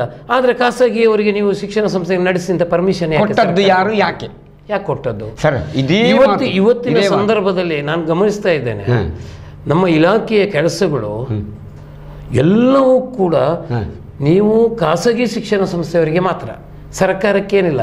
ಅಲ್ಲಿ ಮಾಡಿ ಸೋರ್ತಾ ಇದ್ರು, ಬಿದ್ದರೂ ಇಲ್ಲ, ಎಂಥದ್ದು ಇಲ್ಲ. ನಿಮಗೆ ಇವರದ್ದು ಪರ್ಮಿಷನ್ ಇದನ್ನು ಸನ್ನಿ ಇನ್ನೊಂದು ಬಂದಿದಲ್ಲ, ಬೆಂಕಿ ಅಂತ. ಹೌದು, ಫೈರ್ ಸರ್ವಿಸ್ ಅದೆಲ್ಲ ಬೇಕು. ನಾನು ಇತ್ತೀಚೆಗೆ ಸರ್ಕಾರಕ್ಕಿಲ್ಲ, ಸರ್ಕಾರಿ ಶಾಲೆಗೆ ಫ್ರ್ಯಾಂಕ್ ಆಗಿ ಹೇಳೋದಾದ್ರೆ, ಮೊನ್ನೆ ನಮ್ಮಲ್ಲಿ ಬಂದಾಗಲೇ ಇನ್ಸ್ಪೆಕ್ಷನ್ಗೆ ಬಂದಾಗ ನಾವು ಇಷ್ಟು ಮಾಡಿದ್ದೇವೆ ಸರ್, ಇಲ್ಲೇ ಸರ್ಕಾರಿ ಜೂನಿಯರ್ ಕಾಲೇಜ್ ಇದೆ, ಅವರಿಗಿಲ್ವಾ? ಅವರೇ ಬಾಯ್ಬಿಡ. ಸರ್ಕಾರದ ಮಕ್ಕಳಿಗೆ, ಅಲ್ಲಿ ಹೋಗುವ ಮಕ್ಕಳಿಗೆ ಏನು ಅಲ್ಲಿ ಯಾವ ಬೆಂಕಿ ಪ್ರಕರಣವೂ ಇಲ್ಲ, ಇಲ್ಲಿ ಮಾತ್ರ ಅದೆಲ್ಲ ಪ್ರೊಟೆಕ್ಷನ್ ಎಲ್ಲವೂ ಬೇಕು ಅಂತ ಮಾಡೋದು ಖಾಸಗಿಯವರಿಗೆ. ಆದರೆ ಕೊಡುವುದಕ್ಕೆ ಖಾಸಗಿಯವರಿಗೆ ಯಾವುದೂ ಇಲ್ಲ, ತಗೊಳ್ಳಿಕ್ಕೆ ಮಾತ್ರ ಈ ವ್ಯವಸ್ಥೆ ತಪ್ಪಬೇಕು. ನಾನು ಇದನ್ನು ನೋಡಿ, ಪ್ರೈಮರಿ ಇರ್ಬೋದು, ಹೈಸ್ಕೂಲ್ ಇರ್ಬೋದು, ಕಾಲೇಜುಗಳಿರ್ಬೋದು, ಅವರಿಗೆಲ್ಲರಿಗೂ ಕೂಡ ತರಬೇತಿ ಕೊಡ್ತದೆ ಸರ್ಕಾರ. ಆದರೆ ಇವರಿಗೆ ತರಬೇತಿ ಕೊಡೋದಿಲ್ಲ. ಇಡೀ ದೇಶದ, ನಮ್ಮ ರಾಜ್ಯದ, ನಾನು ರಾಜ್ಯದ ವ್ಯವಸ್ಥೆಯಲ್ಲಿ ನೋಡಿದರೆ ಖಾಸಗಿ ಶಿಕ್ಷಣ ಸಂಸ್ಥೆಯಲ್ಲಿ ಕಲಿಯುವಷ್ಟು ವಿದ್ಯಾರ್ಥಿಗಳು ಸರ್ಕಾರಿ ಇಲ್ಲ. ಆದರೆ ಅದೇ ಪಠ್ಯವನ್ನು ಇವರು ಪಾಠ ಮಾಡ್ತಾರೆ, ಅವರು ಪಾಠ ಮಾಡ್ತಾರೆ, ಅವರಿಗೆ ತರಬೇತಿ ಕೊಡ್ತಾರೆ. ಇವರಿಗೆ ತರಬೇತಿ, ನಿಮಗೆ ತರಬೇತಿ ಕೊಡಲಿಕ್ಕೆ ನಮ್ಮಲ್ಲಿ ಫಂಡ್ ಇಲ್ಲ ಅಂತ. ಆದರೆ ಬಹಳ ಸಂತೋಷದ ವಿಚಾರ ಅಂತ ಹೇಳಿದ್ರೆ, ನಮ್ಮ PU ಇಲಾಖೆಯಲ್ಲಿ, ನಾವು ದಕ್ಷಿಣ ಕನ್ನಡ ಜಿಲ್ಲೆಯದ PU ಇಲಾಖೆದ ಹೇಳ್ತೇನೆ ನಾನು, ನಮ್ಮಲ್ಲಿ ಆ ವ್ಯವಸ್ಥೆಯನ್ನು ಬಿಟ್ಟು ಎಲ್ಲ ಖಾಸಗಿ, ಅನುದಾನಿತ, ರಹಿತ, ಗೌರ್ಮೆಂಟ್ ಎಲ್ಲ ಶಿಕ್ಷಕರಿಗೂ ಕೂಡ ಆ ಒಂದು ಸಬ್ಜೆಕ್ಟ್ನ ಬಗ್ಗೆ ತರಬೇತಿಯನ್ನು ಕೊಡ್ತಾರೆ. ಅದು ನಮ್ಮ ಪ್ರಿನ್ಸಿಪಾಲ್ ಅಸೋಸಿಯೇಷನ್ ಆ ರೀತಿ ಮಾಡ್ಕೊಂಡು ಬಂದಿದೆ. ಖಂಡಿತ ಒಳ್ಳೆ ಸಂತೋಷ. ಸರ್ಕಾರದ ಒಂದು ವ್ಯವಸ್ಥೆ ಇದೆ, ಅದು ಬೇರೆ. ಆದರೆ ಇವರಿಗೆ ಒಟ್ಟು ಸೇರುವಾಗ ಎಲ್ಲರನ್ನೂ ಕೂಡ ಒಟ್ಟುಗೂಡಿಸ್ಕೊಂಡು ಮಾಡ್ತಾ ಇದೆ. ಇದು ನಮ್ಮ ದಕ್ಷಿಣ ಕನ್ನಡ ಜಿಲ್ಲೆಯಲ್ಲಿ ಒಂದು ಆಗ್ತಾ ಇದೆ. ಅದು ಬಹಳ ಸಂತೋಷದ ಕೆಲಸ. ಅಂದರೆ ಮೇಸ್ಟ್ರುಗಳು, ಲೆಕ್ಚರ್ಸ್ಗಳು ಅವು ಗೌರ್ಮೆಂಟಲ್ಲಿ ಒಂದೇ, ಅನುದಾನಿತದಲ್ಲಿ ಒಂದೇ, ಅನುದಾನ ರಹಿತದಲ್ಲಿ ಒಂದೇ, ಅದೇ ಸಬ್ಜೆಕ್ಟ್ನ ಪಾಠ ಮಾಡೋದು. ಆದರೆ ಮಕ್ಕಳು ಕೂಡ ಅಷ್ಟೇ, ಶಿಕ್ಷಣ ಅವರ ಹಕ್ಕು, ಎಲ್ಲಿ ಬೇಕಾದರೂ ಅವರು ಓದ್ಬೋದು. ಆದರೆ ಸರ್ಕಾರ ಅವರಿಗೆ ಕೊಡುವಂಥದ್ದನ್ನು ಕೊಡಬೇಕು. ಕೇವಲ ಸರ್ಕಾರಿ ಶಾಲೆಯಲ್ಲಿ, ಅನುದಾನಿತ ಶಾಲೆಯಲ್ಲಿ ಓದುವ ಮಕ್ಕಳಿಗೆ ಮಾತ್ರ ಮಧ್ಯಾಹ್ನದ ಊಟ. ಈ ಪ್ರೈವೇಟ್ ಸ್ಕೂಲಲ್ಲಿ, ಖಾಸಗಿ ಶಾಲೆಯಲ್ಲಿ ಪಾಪದ ಮಕ್ಕಳು ಇಲ್ವೋ? ಇದ್ದಾರೆ. ಆದರೆ ಆ ಮಕ್ಕಳು ವಂಚಿತರಲ್ವೋ? ಈ ರೀತಿ ಸರ್ಕಾರದ ಧೋರಣೆ, ಅದು ಸರ್ಕಾರವೇ ಹೇಳ್ತದೆ ಪ್ರೈಮರಿ ಶಿಕ್ಷಣ ಅದು ಕಂಪಲ್ಸರಿ ಶಿಕ್ಷಣ 14 ವರ್ಷದವರೆಗೆ. ಇರಬೇಕು ಅಂತ, ಎಲ್ಲವನ್ನು ಪಡಿಬೇಕು ಅಂತ. ಆದರೆ ಎಲ್ಲ ರೂಲ್ಸನ್ನು ಅಪ್ಲೈ ಮಾಡ್ತಾರೆ, ಆದರೆ ಕೊಡುವುದನ್ನು ಸರ್ಕಾರ. ಸರ್, ಕಾರ್ಯಾಂಗದ ದೋಷ ನಾನು ಸ್ಪಷ್ಟವಾಗಿ ಬೆಳಿಗ್ಗೆ ಹೇಳಿದ್ದೇನೆ. RTE ರೈಟ್ ಟು ಎಜುಕೇಷನ್ ಹೇಳುತ್ತೆ. ಪ್ರತಿಯೊಂದು ಮಗುವಿನಲ್ಲಿ ನೀವು ಹೇಳಿದಾಗೆ ಆಂಗ್ಲ ಮಾಧ್ಯಮ ಮಗು, ಬೆಳಿಗ್ಗೆ ಹೇಳಿದೆ, ಆಂಗ್ಲ ಮಾಧ್ಯಮದ ಮಗು ಅಥವಾ ಖಾಸಗಿ ಮಗು ಅಥವಾ ಆ ಜಾತಿಯ ಮಗು ಈ ಜಾತಿಯ ಮಗು ಅಂತಿಲ್ಲ ಸರ್. ಯಾರು ಜಾತಿಗೆ ಅಪ್ಲಿಕೇಶನ್ ಹಾಕಿ ಹುಟ್ಟುವುದಿಲ್ಲ ಸ್ವಾಮಿ, ಶಾಲೆಗೆ ಮಾತ್ರ ಅಪ್ಲಿಕೇಶನ್ ಹಾಕೋದು. ಪ್ರತಿಯೊಂದು ಮಗುವಿಗೆ ಸಿಗಬೇಕು, ಅದು RTE ಮಕ್ಕಳ ಹಕ್ಕು. ಆ ದೃಷ್ಟಿಯಲ್ಲಿ ನೀವು ಹೇಳಿದ್ದು 100ಕ್ಕೆ 100 ಸರಿ, ಅದು ಸರಿ ಮಾಡಲೇಬೇಕು. ಪ್ರತಿ ಮಗುವಿಗೆ ಊಟ ಸಿಗಬೇಕು 1 ರಿಂದ 8. ಇನ್ನೊಂದು ವಿಚಾರ ಬೆಳಿಗ್ಗೆ ಹೇಳಿದೆ ನಾನು, 1 ರಿಂದ 8 ಉಚಿತ ಕಡ್ಡಾಯ ಶಿಕ್ಷಣದಲ್ಲಿ ಖಾಸಗಿ ಶಾಲೆ ನಡೆಸುವ, ಸಮಾಜ ಉದ್ಧಾರ ಮಾಡುವ ಸಮಾಜ ಸೇವಕ ಉಚಿತ ಅವ ಕೊಡಬೇಕು. ಹಾಗಿದ್ರೆ ಹೌದು, ಅವನು ಕೊಡಲಿ, ಊಟ ಕೊಡಲಿ, ತಿಂಡಿ ಕೊಡಲಿ, 8ರವರೆಗೆ 9ರಿಂದ ಎಷ್ಟು ವಯಸ್ಸು ತಗೊಳ್ಳಿ, ನಾನು ಕೇಳೋದಿಲ್ಲ, ಕೊಡಬೇಕಲ್ವಾ? ಇದಲ್ವಾ ಕಾನೂನು? ಒಬ್ರಿಗೊಂದು ಇದೆಯಾ? ಅದನ್ನೇ ನಾನು ಬೆಳಿಗ್ಗೆಯಿಂದ ಹೇಳ್ತಾ ಇದ್ದೇನೆ. ನೀವು ಪೂರಕವಾಗಿ ಹೇಳಿದಿರಿ, ಭಾಳ ಸಂತೋಷ ಆಯ್ತು ನಿಮಗೆ. ಸತ್ಯವಾಗಿ ಹೇಳ್ತೇನೆ, ಅದು ಆಗಲೇಬೇಕು. ಈ ದೇಶಾದ್ಯಂತ ಎಲ್ಲ ಮಕ್ಕಳು ಒಂದೇ ನೋಡಿ, ಎಲ್ಲ ಭೇದ ಮರೆತು ಒಂದೇ ಆಗಿ ಬರಬೇಕು ಅಂತ ಸಂವಿಧಾನ ಹೇಳಿದೆ. ಜಾತಿ ಮತ ಪಂಥ ಭೇದ ಮಾಡಬಾರ್ದು. ಇದು ತಪ್ಪಲ್ವಾ? ಸರ್ವಜನಾಂಗದ ಶಾಂತಿಯ ತೋಟ ಅಂತ ಹೇಳ್ತಾರಲ್ವಾ ಸರ್ಕಾರ. ಆದರೆ ಇಲ್ಲಿ ಸರ್ವಜನಾಂಗವನ್ನು ಒಟ್ಟು ಮಾಡಿ ಶಾಂತಿಯಾಗಿದೆ. ಮತ್ತೊಂದು ನೀವು ಹೇಳಿದಿರಿ, ಅದಕ್ಕೆ ನಾನು ಉತ್ತರ ಕೊಡ್ತೇನೆ. ಅಧ್ಯಾಪಕರ ತರಬೇತಿ ಕೇರಳದಲ್ಲಿ ಎಲ್ಲ ಅಧ್ಯಾಪಕರಿಗೆ ಇದೆ. ಅಲ್ಲಿ ಯಾವುದೇ ಖಾಸಗಿ ಶಾಲೆ, ಅನುದಾನ ರಹಿತ ಶಾಲೆ, ಅನುದಾನಿತ ವ್ಯತ್ಯಾಸ ಇಲ್ಲ. ನಮ್ಮದು ಸಬ್ಜೆಕ್ಟ್ ವೈಸ್ ಕ್ಲಸ್ಟರ್ ನಡೀತದೆ. ಇಲ್ಲಿ ಒಬ್ಬರನ್ನು ಇಡೀ ಸಮಾವೇಶ ಮಾಡಿ ಏನೋ ಮಾಡ್ತಾ ಇದ್ದಾರೆ, ನನಗೆ ಗೊತ್ತಿದೆ. ಅದು ನಾನು ಸಂಪನ್ಮೂಲ ವ್ಯಕ್ತಿಯಾಗಿ ಕೆಲಸ ಮಾಡಿದವ, ಹಾಗಾಗಿ ನಾನು ಸ್ಪಷ್ಟವಾಗಿ ಹೇಳ್ತಾ ಇದ್ದೇನೆ, ಪ್ರತಿಯೊಬ್ಬರಿಗೆ ತರಬೇತಿ ಸಿಗಬೇಕು, ಖಂಡಿತವಾಗಿ ಸಿಗಬೇಕು. ಅದರಲ್ಲಿ 2 ಮಾತೇ ಇಲ್ಲ. ಆದರೆ ಒಂದು ಖಾಸಗಿಯವರ ಮೇಲೆ ಒಂದು ಆರೋಪ ಇದೆ. ಖಾಸಗಿ ಶಾಲೆಯವರು ಅನ್ಟ್ರೈನ್ಡನ್ನು ಅಧ್ಯಾಪಕರಾಗಿ ನೇಮಿಸ್ತಾ ಇದ್ದಾರೆ ಎಂಬಂತ ಅಲ್ಲಿ ಕೂಗು ಎಲ್ಲ ಕಡೆ ಎಲ್ಲ ಕೇಳಿ ಬರ್ತಾ ಇದೆ. ಒಂದು, ಸಮಾನ ಕೆಲಸಕ್ಕೆ ವೇತನ ಕೊಡಬೇಕು. ನೀವು ಸಮಾನ ಕೆಲಸ ಹೇಳಿದ್ರಲ್ಲ, ವೇತನದ ಬಗ್ಗೆ ಯಾಕೆ ಮಾತಾಡಿಲ್ಲ? ಖಾಸಗಿ ಶಾಲೆಯವರು 5,000, 8,000, 10,000, 15,000, ಹಬ್ಬ 20,000 ಕೊಡ್ತಾರೆ. ಇದಾ ಅವರು ಬದುಕೋದು ಬೇಡವಾ? ಹಾಗಿದ್ರೆ ಇದರ ಬಗ್ಗೆ ನಿಮ್ಮ ಅನುಭವ ಏನು? ಒಂದು, ಖಾಸಗಿ ಶಾಲೆಗಳಲ್ಲಿ ಕೂಡ ಆ ರೀತಿಯ ವ್ಯವಸ್ಥೆ ಸರ್ಕಾರದ ನಿಯಮ ಇದೆ. ಏನು ಅಂತ ಹೇಳಿದ್ರೆ, ಇಂದಿಷ್ಟು ಕನಿಷ್ಠ ವೇತನ ಕೊಡುವುದಿಲ್ಲ, ಈಚೆಯಿಂದ ಇನ್ನೊಂದು ಸೈನ್ ತಗೊಳ್ತಾರೆ, ನಿಯಮ ಕೊಡಬೇಕು ಅಂತ ಇದೆ. ಕೊಟ್ಟಾಗೆ ಮಾಡಿ ಸೈನ್ ತೆಗಿತಾರೆ. ಆದರೆ ದೊಡ್ಡ ದೊಡ್ಡ ಸಂಸ್ಥೆಗಳು ಇದ್ದವರು ಕೊಡೋದಿಲ್ಲ, ಇಲ್ಲದವನಿಗೆ ಕೊಡಲಿಕ್ಕೆ ಸಾಧ್ಯ ಇಲ್ಲ. ಯಾಕಂದ್ರೆ ಕಡಿಮೆ ಮಕ್ಕಳಿದ್ದವ ಅದನ್ನು ಕೊಡಲಿಕ್ಕೆ ಸಾಧ್ಯ ಇಲ್ಲ. ಆದರೆ ಇದ್ದವರು ಕೊಡಬೇಕಲ್ಲ, ಕೊಡೋದಿಲ್ಲ. ಯಾಕಂದ್ರೆ ಇವತ್ತು ನಾನು ಹೇಳೋದಲ್ಲ, ಶಿಕ್ಷಣ ಅದೊಂದು ಉದ್ಯಮ ಆಗಿಬಿಟ್ಟಿದೆ ಇವತ್ತು ಅಂತ. ಶಿಕ್ಷಣ ಒಂದು ದುಡ್ಡು ಮಾಡುವ ಉದ್ಯಮ ಆಗಿಬಿಟ್ಟದ್ರಿಂದ ನನಗೆಷ್ಟು ನಾನೊಂದು ಸಂಸ್ಥೆಯನ್ನು ಮಾಡಿದರೆ ಎಷ್ಟು ಲಾಭ ಬರ್ತದೆ ಅಂತ ನೋಡಿ. ಇಲ್ಲದೆ ಹೋದರೆ ಶಿಕ್ಷಣದೊಂದು ಸೇವೆ, ಆ ಸೇವೆಯ ಪರಿಕಲ್ಪನೆ ಉಂಟು ಅಂತಾದರೆ ನಮ್ಮ ಫಾರ್ ಎಕ್ಸಾಂಪಲ್ ನಮ್ಮ ದಕ್ಷಿಣ ಕನ್ನಡ ಜಿಲ್ಲೆಯಲ್ಲಿ ಅಥವಾ ಬೆಳ್ತಂಗಡಿ ತಾಲೂಕಿನಲ್ಲಿ ನೋಡಿದ್ರು ಇಷ್ಟು ಶಿಕ್ಷಣ ಸಂಸ್ಥೆಗಳು ಉಟ್ಕೊಳ್ತಾ ಇರಲಿಲ್ಲ. ಇದೊಂದು ಉದ್ಯಮ ಆಗಿ ಇದರಲ್ಲಿ ನನಗೇನೋ ಗಳಿಕೆ ಬರ್ತದೆ ಅನ್ನುವ ದೃಷ್ಟಿಯಿಂದ ಇರುವುದರಲ್ಲೇ ಮಾಡಲಿಕ್ಕೆ ಹೋಗ್ತಾರೆ, ಬಿಟ್ಟರೆ ಅದಿಲ್ಲ. ಆದರೆ ನಿಮ್ಮನ್ನು ಈಗ ಒಬ್ಬ ಅಲ್ಲಿಯ ಅಧ್ಯಾಪಕ ಇರ್ಬೋದು, ಇನ್ನೊಬ್ಬ ಅವನ ನೋವನ್ನು ಕೇಳುವವರು ಸರ್ಕಾರ ಅದು ಕೇಳಬೇಕಲ್ಲ. ನೀವು ಬರ್ದದೌದು, ನಿಮಗೆ ಕೊಡೋದಿಲ್ಲ, ಹೌದು, ಸರ್ಕಾರ ಕೇಳಬೇಕಲ್ಲ. ಸರ್ಕಾರ ಕೇಳತಕ್ಕದ್ದು, ಅದು ಕಾನೂನು ಪ್ರಕಾರ. RTE ಪ್ರಕಾರ ತಾಯಿ ಮಗುವಿನ ಮೂಲಕ ಕೇಸ್ ಹಾಕಿದ್ದೆ ಯಾಕೆ ಹಾಕುವುದಿಲ್ಲ? ನಾನು ಇನ್ನೊಂದು ಪ್ರಶ್ನೆ ಹೇಳ್ತೇನೆ. ವಿಧಾನ ಪರಿಷತ್ತು ಇರುವುದು ಬುದ್ಧಿವಂತರ ಮನೆ, ಇನ್ನೊಂದು ರಾಜ್ಯಸಭೆ ಇರುವುದು. ಅಲ್ಲಿ ಯಾರನ್ನೋ ನೀವು ಕ್ರಿಕೆಟ್ ದಿಗ್ಗಜರ ಇನ್ನೊಬ್ಬರ ಕೊಂಡೋಗಿ ಏನು ಲಾಭ ಇದೆ? ನಿಜವಾದ ಒಬ್ಬ ತಜ್ಞನನ್ನು ಕೊಂಡೋಗಿ, ಒಬ್ಬ ಅಧ್ಯಾಪಕನನ್ನು ಕೊಂಡೋಗಿ, ಒಬ್ಬ ರೈತರನ್ನು ಕೊಂಡೋಗಿ, ಸಾಧಕರನ್ನು ಯಾಕೆ ಕೊಂಡೋಗುವುದಿಲ್ಲ? ಯಾಕೆ ಪಕ್ಷ ನೋಡ್ತೀರಿ? ಅಲ್ಲಿ ಹೇಗೆ ಅವರು ಮಾಹಿತಿ ಕೊಡ್ತಾರೆ ಸರ್? ಆದ್ದರಿಂದ ಇದು ನಿಲ್ಲಬೇಕು. ಒಂದು ಕಾಲಕ್ಕೆ ಈ ರೀತಿಯ ವ್ಯವಸ್ಥೆಗಳು ಅವರಲ್ಲಿ ಪ್ರಾಮಾಣಿಕತೆ, ಅವ ಕ್ಷೇತ್ರದಲ್ಲಿ ದುಡಿದವ, ಅನುಭವಸ್ಥ ಅನ್ನುವ ಕಾರಣಕ್ಕಾಗಿ ಅವನಿಗೆ ಆ ಗೌರವವನ್ನು ಕೊಡ್ತಾರೆ. ಇವತ್ತು ಯಾವುದಿಲ್ಲ, ರಾಜ್ಯಕ್ಕೆ ಅಲ್ಲಿ ಸೋತವನಿಗೆ ಇಲ್ಲಿ ಕೊಡುದು, ಇಲ್ಲಿ ಸೋತವನಲ್ಲಿ ರಾಜ್ಯಕ್ಕೆ ನಮ್ಮ ಪಕ್ಷದವಾಗಿರಬೇಕು, ಅವನಿಗೆ ಕೊಡ್ತಾರೆ ಅಂತ ನನಗೆ ಬಹಳ ಈ ದೃಷ್ಟಿಯಲ್ಲಿ ಬಹಳ ತಪ್ಪಲ್ವಾ? ತಂದು ಹಾಕುವುದು ನೋಡಿ. ಒಂದು ಸಂಸ್ಕೃತಿಯನ್ನ ಬೆಳೆಸುವವನು, ಒಂದು ಭಾಷೆಯನ್ನು ಬೆಳೆಸುವವರು, ಆ ಕ್ಷೇತ್ರದಲ್ಲಿ ಅವ ಏನಾದರೂ ಕೆಲಸ ಮಾಡಿರ್ಬೇಕಲ್ವಾ? ಹಾಗಾಗಿ ನನಗೆ ಈ ಕೆಲವು ಈಗಿನ ಸಂದರ್ಭದಲ್ಲಿ ಅಕಾಡೆಮಿಗಳ ನೇಮಕ ಆಗಿದೆ, ಕೆಲವೆಲ್ಲ ಎಲ್ಲ ವಸೂಲಿಬಾಜಿ ಸರ್. ಎಲ್ಲ ಅಕಾಡೆಮಿಯಲ್ಲಿ ನೋಡಿದ್ರೆ ಒಂದು ವಸೂಲಿಬಾಜಿ, ಮತ್ತೆ ಆ ಕ್ಷೇತ್ರದಲ್ಲಿ ಕೆಲಸ ಮಾಡಿದವರೇ ಅಲ್ಲ ಅವರು. ಅದು ಹೇಳಿ, ಅದನ್ನೇ ನಾನು ಹೇಳ್ತಾ ಇದ್ದೆ. ಆದ್ರಿಂದ ನೀವು ಒಂದು ಭಾಷೆಯ ಸಂಸ್ಕೃತಿಯನ್ನ ಕಟ್ಟುವ ಕೆಲಸವನ್ನ ಅಥವಾ ಆ ಸಾಹಿತ್ಯವನ್ನು ಬೆಳೆಸುವ ಕೆಲಸವನ್ನ ಅವ ಏನು ಮಾಡ್ಲಿಕ್ಕೆ ಸಾಧ್ಯ? ಇದು ಗಂಭೀರ ಚಿಂತನೆ. 5 ವರ್ಷ ಇರ್ಬೋದು, 3 ವರ್ಷ ಇರ್ಬೋದು, ಬಿಟ್ರೆ ಅದರಿಂದ ಆಚೆಗೆ ನಾವು ಏನನ್ನು ಅದರಿಂದ ಗ್ರಹಿಸುವ ಹಾಗಿಲ್ಲ. ಇದು ಲೋಕವೇ ಹಾಗೆ. ಖಂಡಿತ. ಆದರೆ ನಾವು ಅತಿಯಾದ ಬುದ್ಧಿವಂತರ ಮೌನವೇ ನಮ್ಮ ಪ್ರಜಾಪ್ರಭುತ್ವದ ವಿಫಲತೆಗೆ ಕಾರಣ ಅಂತ ಮಾತಿದೆ ಅಲ್ವಾ?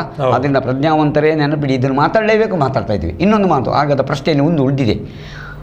ಅನೇಕ ಖಾಸಗಿ ಶಾಲೆಯವರು ಪೆಟ್ಟಲ್ಲಿ ವಿದ್ಯಾಭ್ಯಾಸ 10ನೇ ಕ್ಲಾಸ್ನವರನ್ನು ಸಹಿತ ನೇಮಕಾತಿ ಮಾಡಿ ಸಂಬಳ ಕೊಡುವಂಥದ್ದು ನನಗೆ ಗೊತ್ತಿದೆ. ಅಂಥದ್ದು ನಡೀತದೆ. ನಿಮ್ಮಲ್ಲಿ ಅಲ್ಲ ನಾನು ಹೇಳ್ತಾ ಇರೋದು, ಕೆಲವು ಶಾಲೆಗಳಲ್ಲಿ. ಹಾಗಾದರೆ ಅನ್ಟ್ರೈನರ್ನ ಕೊಟ್ಟು ನೀವು ಹೇಗೆ ಮಕ್ಕಳಿಗೆ ತರಬೇತಿ ಕೊಡ್ತೀರಾ? ನನಗೆ ನಾನು ಅದನ್ನು ಯಾಕೆಂದರೆ ನಾನು ನೋಡಲಿಲ್ಲ, ಅದನ್ನು ನಾನು ಹೇಳೋದಿಲ್ಲ. ಅಂಥದ್ದು ಇದ್ದರೆ ಇದ್ದೇ ಇದೆ ನಂಗೆ ಗೊತ್ತಿದೆ. ಯಾಕೆಂದರೆ ಒಂದು ಎಜುಕೇಷನ್, ಒಂದು ಲರ್ನಿಂಗ್ ಪಾಲಿಸಿ ಇರ್ತದೆ. ಹೇಗೆ ಹೋಗಬೇಕು, ಮಕ್ಕಳನ್ನು ಹೇಗೆ, ಯಾವ ಪ್ರಾಯದ ಮಕ್ಕಳಿಗೆ ಹೇಗೆ ಕಳಿಸಬೇಕು, ಇದು ಯಾವುದೂ ಇಲ್ಲ. ಇದು ಪಾಠವನ್ನು ಓದಿಸೋದು, ಪರೀಕ್ಷೆಯಲ್ಲಿ ಪಾಸ್ ಮಾಡೋದು ಅಷ್ಟೇ. ಅವರು ಬಹಳ ಕಡಿಮೆ ಸಂಬಳಕ್ಕೂ ನಿಮಗೆ ಬರ್ತಾರೆ. ಅವರಿಗೆ ಟೈಮ್ ಪಾಸು, ಪಾಕೆಟ್ ಮನಿ. ನಿನ್ನೆ ನಮ್ಮ ಕನ್ನಡ ಅಭಿವೃದ್ಧಿ ಪ್ರಾಧಿಕಾರದ ಅಧ್ಯಕ್ಷರು ಬಂದರು. ಅಲ್ಲಿ ಇದೇ ಪ್ರಶ್ನೆ ಬಂತು. MRPL ಇಲ್ಲೆಲ್ಲ ಕೆಲಸ ಮಾಡೋರು ಎಲ್ಲ ಇಲ್ಲಿಯವರೆಲ್ಲ, ಬೇರೆ ಸರಿ, ಯಾಕೆ ಅವರನ್ನು ಕರೆಸ್ತಾರೆ ಅಂತ ಹೇಳಿದ್ರೆ, ಅವನಿಗೆ ತಿಂಗಳಿಗೆ 10,000 ಕೊಟ್ಟರು ಅವ್ರು ಬರ್ತಾನೆ, ನಮ್ಮವ ಅಷ್ಟಕ್ಕೆ ಬರೋದಿಲ್ಲ. ಮತ್ತೆ ನಮ್ಮವ ಪ್ರಶ್ನೆ ಮಾಡ್ತಾನೆ, ನಿಮ್ಮನ್ನು ಪ್ರಶ್ನೆ ಮಾಡ್ತಾನೆ. ಹಾಗಾಗಿ ಪ್ರಶ್ನೆ ಮಾಡೋರು ಬೇಡ ನಮಗೆ. ಕಡಿಮೆಗೆ ಯಾರು ದುಡಿತಾರೆ ಅವ ಬೇಕು. ಆದ್ರಿಂದ ನೀವು ಏನನ್ನು ಅದರಿಂದ ಗಳಿಕೆಯನ್ನು ಬರ್ತದೆ. ಈಗ ಈ ರೀತಿ SSLC ಆದವನನ್ನು ಒಂದು ಟೀಚರ್ ಆಗಿ ತಗೊಂಡು ಎಂಥ ವಿದ್ಯಾರ್ಥಿಯ ಪ್ರಾಡಕ್ಟನ್ನು ನೀವು ಕೊಡ್ತೀರಿ ಅನ್ನೋದು ಬಹಳ ಮುಖ್ಯ ಆಗ್ತದೆ ಸರ್. ಯೂಸ್ ಆ್ಯಂಡ್ ಥ್ರೋ ಕಾಲ, ಯೂಸ್ ಆ್ಯಂಡ್ ಥ್ರೋ ಮಾಡ್ತಾ ಇದ್ದಾರೆ. ಒಂದು. ಎರಡನೇದು ನಿಯಮ ಕೊಡ್ತೀರಿ, ತರಬೇತಿ ಹೊಂದಿದ ಅಧ್ಯಾಪಕ ಬೇಕು, ಕನಿಷ್ಠ ವೇತನ ಕೊಡಬೇಕು. ನಿಯಮ ಮಾತ್ರ. ಯಾವ ನಿಯಮ ಪರಿಪಾಲಿಸಿದೆ ಅಲ್ಲಿ ಬಂದ ಅಧಿಕಾರಿ ನನಗೆ ದುಡ್ಡು ಕೊಡುವುದು, ದುಡ್ಡು ತೊಗೊಂಡು ಹೋಗ್ತಾ ಇದ್ದಾರೆ ಸರ್. ಶಿಕ್ಷಕರ ದಿನಾಚರಣೆಗೆ ದುಡ್ಡು ತೊಗೊಳ್ತಾ ಇದ್ದಾರೆ, ಖಾಸಗಿಯವರು ದುಡ್ಡು ತೊಗೊಳ್ತಾರೆ. ಖಾಸಗಿಯವರು ಯಾಕೆ ಕೊಡಬೇಕು? ನನ್ನಲ್ಲಿ ಒಮ್ಮೆ ನಾನು ಫಲಶಾಲೆಯ ಮುಖ್ಯೋಪಾಧ್ಯಾಯನಾಗಿದ್ದೆ. ಆ ಸಂದರ್ಭದಲ್ಲಿ ಬಂದಂಥ ಹನುಮಂತಪ್ಪ BO ಆಗಿದ್ದರು. ಅವ್ರು ಸ್ವಲ್ಪ ಜೋರು ಅಂತ ಅರ್ಥ. ಬಂದವರು ಟೀಚರ್ಸ್ ಡೇಗೆ ದುಡ್ಡು ಕೊಡಬೇಕು, ಸಾಧ್ಯ ಇಲ್ಲ ಹೇಳಿದೆ. ನಾನು ಹೇಳಿದೆ, ನೀವು ನಮ್ಮಲ್ಲಿ ದುಡ್ಡು ಕೊಡುವ ನೈತಿಕ ನಿಮಗೆ ಹಕ್ಕಿಲ್ಲ, ಯಾಕೆ ಕೊಡಬೇಕು ನಾವು ಅಂತ ಹೇಳಿದೆ. ನಮಗೆ ನೀವು ಅನುದಾನ ಕೊಡ್ತೀರಾ? ಇಲ್ಲ ಅಂತೇಳಿ. ಮತ್ತೊಂದು ವಿಷಯ ಹೇಳಿದೆ, ನೀವು ಎಲ್ಲರೂ ನಮ್ಮಲ್ಲಿ ಟೀಚಿಂಗ್ ನೋಟ್ಸ್ ಕೇಳಿದೆ, ಆದರೆ ನಾವು ಕೊಡಲಿಕ್ಕೆ ತಯಾರಿಲ್ಲ, ನಿಮಗೆ ಕೊಡಲಿಕ್ಕೆ ಇಲ್ಲ. ಯಾಕೆ? ನೀವು ನಮಗೆ ಸರ್ಕಾರ ಸಂಬಳ ಕೊಡಿ. ಆಮೇಲೆ ಮಾತನ್ನು ಹೇಳಿದವ ನಾನೊಬ್ಬನೇ ಅಂತ ಕಾಣುತ್ತೆ. ಆಗ ಅವರು ಬೇರೆ ಜಾರಿಕೊಂಡು ಹೋಗಿದ್ದಾರೆ. ಆದ್ದರಿಂದ ತಿಳ್ಕೊಳ್ಳಿ, ಟೀಚಿಂಗ್ ನೋಟ್ಸ್ ಕೇಳಬೇಕಾದ್ರೆ, ಇನ್ನೊಂದು ಕೇಳಬೇಕಾದ್ರೆ ಡಿಪಾರ್ಟ್ಮೆಂಟ್ ಅವರಿಗೆ ಸಂಬಳವನ್ನು ಕೊಟ್ಟಿರಬೇಕಾಗುತ್ತೆ. ಇಲ್ಲದೆ ಕೊಡುವರ ನೈತಿಕ ಹಕ್ಕು ಅವರಿಗೆ ಖಂಡಿತವಾಗಿಯೂ ಇಲ್ಲವೇ ಇಲ್ಲ. ಅವರು ಅವರ ಅಧೀನದಲ್ಲಿ ಬರಬೇಕು. ಅಂದರೆ ಮತ್ತೆ ಇನ್ನೊಂದು ನಿಯಮ ಹೇಳ್ತೇನೆ, 3 ಕಿಲೋಮೀಟರ್ ಅಂತರದಲ್ಲಿ ಇನ್ನೊಂದು ಶಾಲೆ ಇರಬಾರ್ದು ಸರ್. ಹೌದು. ಆದರೆ 3 ಕಿಲೋಮೀಟರಲ್ಲಿ 6 ಶಾಲೆಗಳು ಇರ್ತವೆ, ಇಂಗ್ಲೀಷ್ ಮೀಡಿಯಂ ಇರ್ತವೆ, CBSE ಇರ್ತವೆ. ಯಾಕೆ ದುಡ್ಡು ಬರ್ತದೆ, ಪರ್ಮಿಷನ್. ಅಲ್ಲೂ ಹಣ ಎಲ್ಲದರಲ್ಲೂ ಹಣ. ಆ ಹಣದಿಂದ ಹೀಗೆ ಆಗಿದೆ, ಅದನ್ನು ಭ್ರಷ್ಟಾಚಾರ ಅಂತ ನಾನು ಹೇಳಿದೆ. ಅದನ್ನು ಹೇಳಿ ಪ್ರಯೋಜನ ಇಲ್ಲ ಈಗಿನ ವ್ಯವಸ್ಥೆ. ಅಂದರೆ ನಾನು ಆಗಲೇ ಹೇಳಿದ್ದೇನೆ, ಪ್ರಜ್ಞಾವಂತರು ಮಾತಾಡದಿದ್ದರೆ ಅದು ತಪ್ಪಾಗ್ತದೆ. ನಾನು ನೇರವಾಗಿ ಹೇಳ್ತಾ ಇದ್ದೇನೆ, ತಪ್ಪದು. ನೋಡಿ, ನಮ್ಮಲ್ಲಿ ಈಗೇನಾಗಿದೆ ಅಂದರೆ, ಬುದ್ಧಿವಂತರು ತಿಳ್ಕೊಂಡವರು ಕೆಲವು ಮಾತಾಡೋದು, ನಾನು ಮಾತಾಡಿದವ ಹಾಳಾಗುದಲ್ವಾ? ಮಾತಾಡಿದವನೇ ಹಾಳಾಗ್ತದೆ. ಮಾತಾಡಿದ್ದು ಬರಿ ಮಾತಾಡ್ತಾನೆ ಅಂತ, ಅವ ಹುಚ್ಚ ಬರಿ ಮಾತಾಡ್ತಾನೆ ಅಂತಲೇ ಹೇಳ್ತಾರೆ. ಅಂದರೆ ನೈಜತೆ ನೈಜವೇ, ಸತ್ಯವೇ ಅಲ್ವಾ? ನಿನ್ನೆ ಅದೇ ಮಾತು ಬಂತು. KPSC ಇದರಲ್ಲಿ ಸ್ಟ್ರೈಕ್ ಮಾಡಿದ್ರಲ್ಲಿ ಇಲಾಖೆ ಎಷ್ಟು ಜನ? 5 ಜನ 15 ಜನ ಸ್ಟ್ರೈಕ್ ಮಾಡಿದರೆ ಸರ್ಕಾರ ಕೇಳ್ತದ?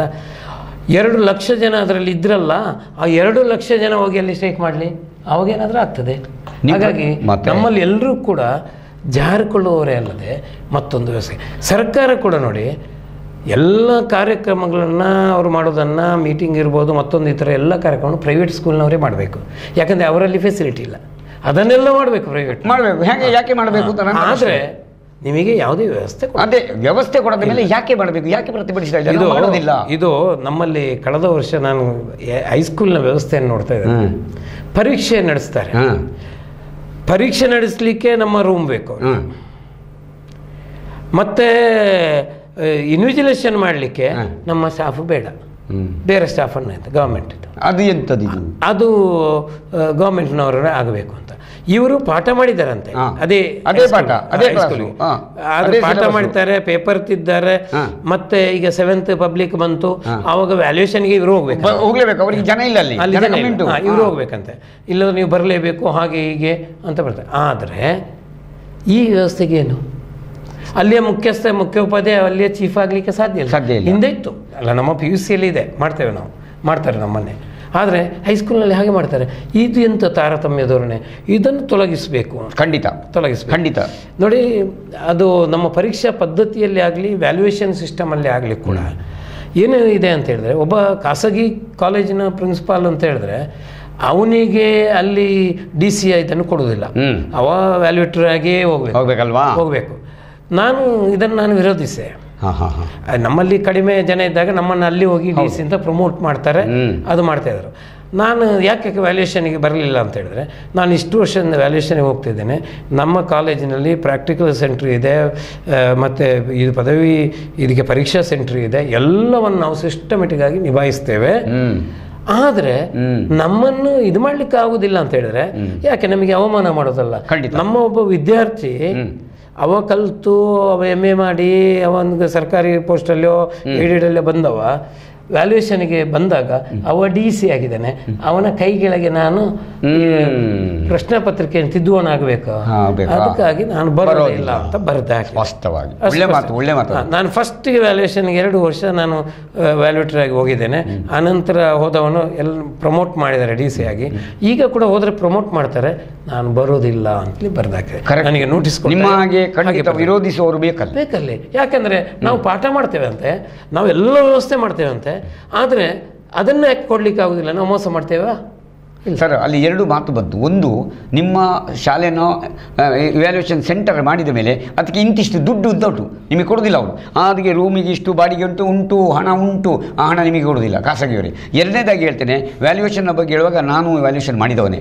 ಎಕ್ಸಾಮ್ ಬೋರ್ಡಲ್ಲಿ ಆಗ ಎನ್ರೋಲ್ ಮಾಡಬೇಕಾಗಿತ್ತು, ಇಲ್ಲ ಸಿಗ್ತಿರಲಿಲ್ಲ. ಈ ನಮ್ಮ ಬೀದರ್ನ ಮಕ್ಕಳು ಬರ್ತಿದ್ರು, ನಾನು ಹೋಗ ಭಾಳ ಆಶ್ಚರ್ಯ ನನಗೆ. ಸಾರ್, ನಾವು ಒಬ್ಬೊಬ್ಬರು 50-50 ರೂಪಾಯಿ ಹಾಕ್ಕೊಂಡು ಬಂದಿದ್ದೇವೆ ಸರ್. ಯಾಕಪ್ಪ, ಏನು ಸರ್ ಹೇಳ್ತೀರಿ, ನಮಗೆ 3 ತಿಂಗಳ ಸಂಬಳ ಸಿಗಲ್ವಾ? ಆಶ್ಚರ್ಯಪಡಿ. ಆಶ್ಚರ್ಯ, ಏನು ಮಾಡಿದ್ರೆ ನೀವು ಇಷ್ಟು ಒದ್ದಾಡ್ರಿ, 3 ತಿಂಗಳ ಸಂಬಳ ಸಿಗ್ತದೆ ಒಮ್ಮೆ ವ್ಯಾಲ್ಯೂಯೇಷನ್ಗೆ ಹೋದರೆ. ಯಾಕಂದರೆ ಖಾಸಗಿಯವರು ಕೂಡ ಸಂಬಳ ಎಷ್ಟು ಕಡಿಮೆ ಅಂತ ಗೊತ್ತಾಯ್ತಲ್ಲ ನಿಮಗೆ.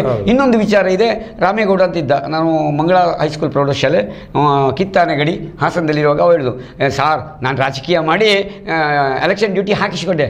ಲೋ, ನೀನು ಪುಣ್ಯಾತ್ಮ ಬುದ್ಧಿವಂತ, ನಾವೆಲ್ಲ ಬೇಡ ಹೇಳ್ತೀನಿ ಹಾಕಿಸ್ಕೊ. ಯಾಕೋ ಏನು ಹೇಳ್ತೀರಿ ಸರ್, 2 ದಿನ ಬಿಟ್ಟು 2 ಚೀಲದಲ್ಲಿ ತರಕಾರಿ ಅದು ಕೊಂಡೋಗೋದಲ್ಲ ಸರ್. ನೀನು ಜಾಣ ಕಣೋ, ನಿಜವಾದ ಜಾಣ. ಅಂದರೆ ನಮಗೆ ಬೇಡ, ಅವರಿಗೆ ಬೇಕು. ನೋಡಿ, ಅಂದರೆ ಅಷ್ಟು ನರಕ ಜೀವನ ಖಾಸಗಿಯಲ್ಲಿದೆ. ನಿಮ್ಮ ಇಲ್ಲಿ ಸೌತ್ ಕೇರಳದಲ್ಲಿ ಅಷ್ಟಿಲ್ಲ. ಬಯಲು ಸೀಮೆಯಲ್ಲಿ ಇವತ್ತು ಹೇಳ್ತಾರೆ 8,000 ರೂಪಾಯಿ ಸಂಬಳ, 9,000 ರೂಪಾಯಿ ಸಂಬಳ, 10,000 ಸಂಬಳ, 6,000 ರೂಪಾಯಿ ಸಂಬಳ. ಇದು ನಿರಂತರ. ಒಂದು ವೇಳೆ ನೀವು ಕಂಪಲ್ಸರಿ ಮಾಡಿದರೆ ಅಲ್ಲಿ 20,000ಕ್ಕೆ ಬರೆದು ವಾಪಸ್ ತಗೊಳ್ಳುವಂಥ ಸಂಸ್ಥೆಗಳು ಇವೆ ಅಂತ ಎಂಬುದನ್ನು ನಿಮ್ಮ ಎದುರು ಹೇಳಿ ಅಲ್ಲಿ ಪೋಷಕರಿಗೆ ಹೇಳೋದು, ಈ ಸಲ ಫೀಸ್ ಜಾಸ್ತಿ ಹಾಕೋದು ಅದು ಕಷ್ಟ ಆಗ್ತದೆ. ಇಲ್ಲಿ ಹೇಳೋದು, ನಮಗೆ ಸಾಧ್ಯ ಇಲ್ಲ ಕೊಡಲಿಕ್ಕೆ ಅಂತ. ಇದು ದ್ವಂದ್ವನಿದೆ. ಎಲ್ಲ ಅಧಿಕಾರಿಗಳು ಶಾಮೀಲಾಗಿ ಹಣ ತಗೊಂಡು ಲಂಚ ತಗೊಂಡು ಬಾಯಿ ಮುಚ್ಚಿ ಸೈನ್ ಹಾಕಿ ಹೋಗ್ತಾರೆ. ಒಂದು. ಎರಡನೇದಾಗಿ ಇನ್ನೊಂದು ಪ್ರಶ್ನೆ, ಭಾಳ ಗಂಭೀರವಾದ ಪ್ರಶ್ನೆ ನಿಮ್ಮಲ್ಲಿ ಹೇಳುವಂಥದ್ದು ಏನಂದರೆ, ಈಗ ನಿಮ್ಮಲ್ಲೂ ಸಮೇತ ವಿಕಲಚೇತನ ವಿಶೇಷಚೇತನ ಮಕ್ಕಳು ಇದ್ದಾರಾ? ಅವರಿಗೆ ಪ್ರತ್ಯೇಕವಾದ ಪ್ರಶ್ನೆ ಪತ್ರಿಕೆ ಉಂಟಾ? SLC ಹೇಗೆ ರ್ಯಾಂಪ್ ಬೇಕು ಇನ್ನೊಂದು ಬೇಕು ಹೇಳ್ತಿರಲ್ಲ, ಅವರನ್ನು ಪಾಸ್ ಮಾಡಬೇಕಾದ್ರೆ ಯಾಕೆ ಇದೇ ಪ್ರಶ್ನೆ ಪತ್ರಿಕೆ ಅಂತ ನನ್ನ ದೊಡ್ಡ ಪ್ರಶ್ನೆ. ಇದಕ್ಕೆ ನಿಮ್ಮ ಉತ್ತರ ಏನು? ಇಲ್ಲ, ನಮ್ಮಲ್ಲಿ ಮೊದಲೇ ವಿಕಲಚೇತನ ವಿದ್ಯಾರ್ಥಿಗಳ ಮಾಹಿತಿಯನ್ನು ಕೊಡಬೇಕು.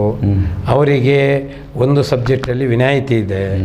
ಆನಂತರ ಅವರಿಗೆ ಕ್ವಶನ್ ಪೇಪರಲ್ಲಿ ಕ್ವಶನ್ ಬೇರೆಯೇ ಇದೆ.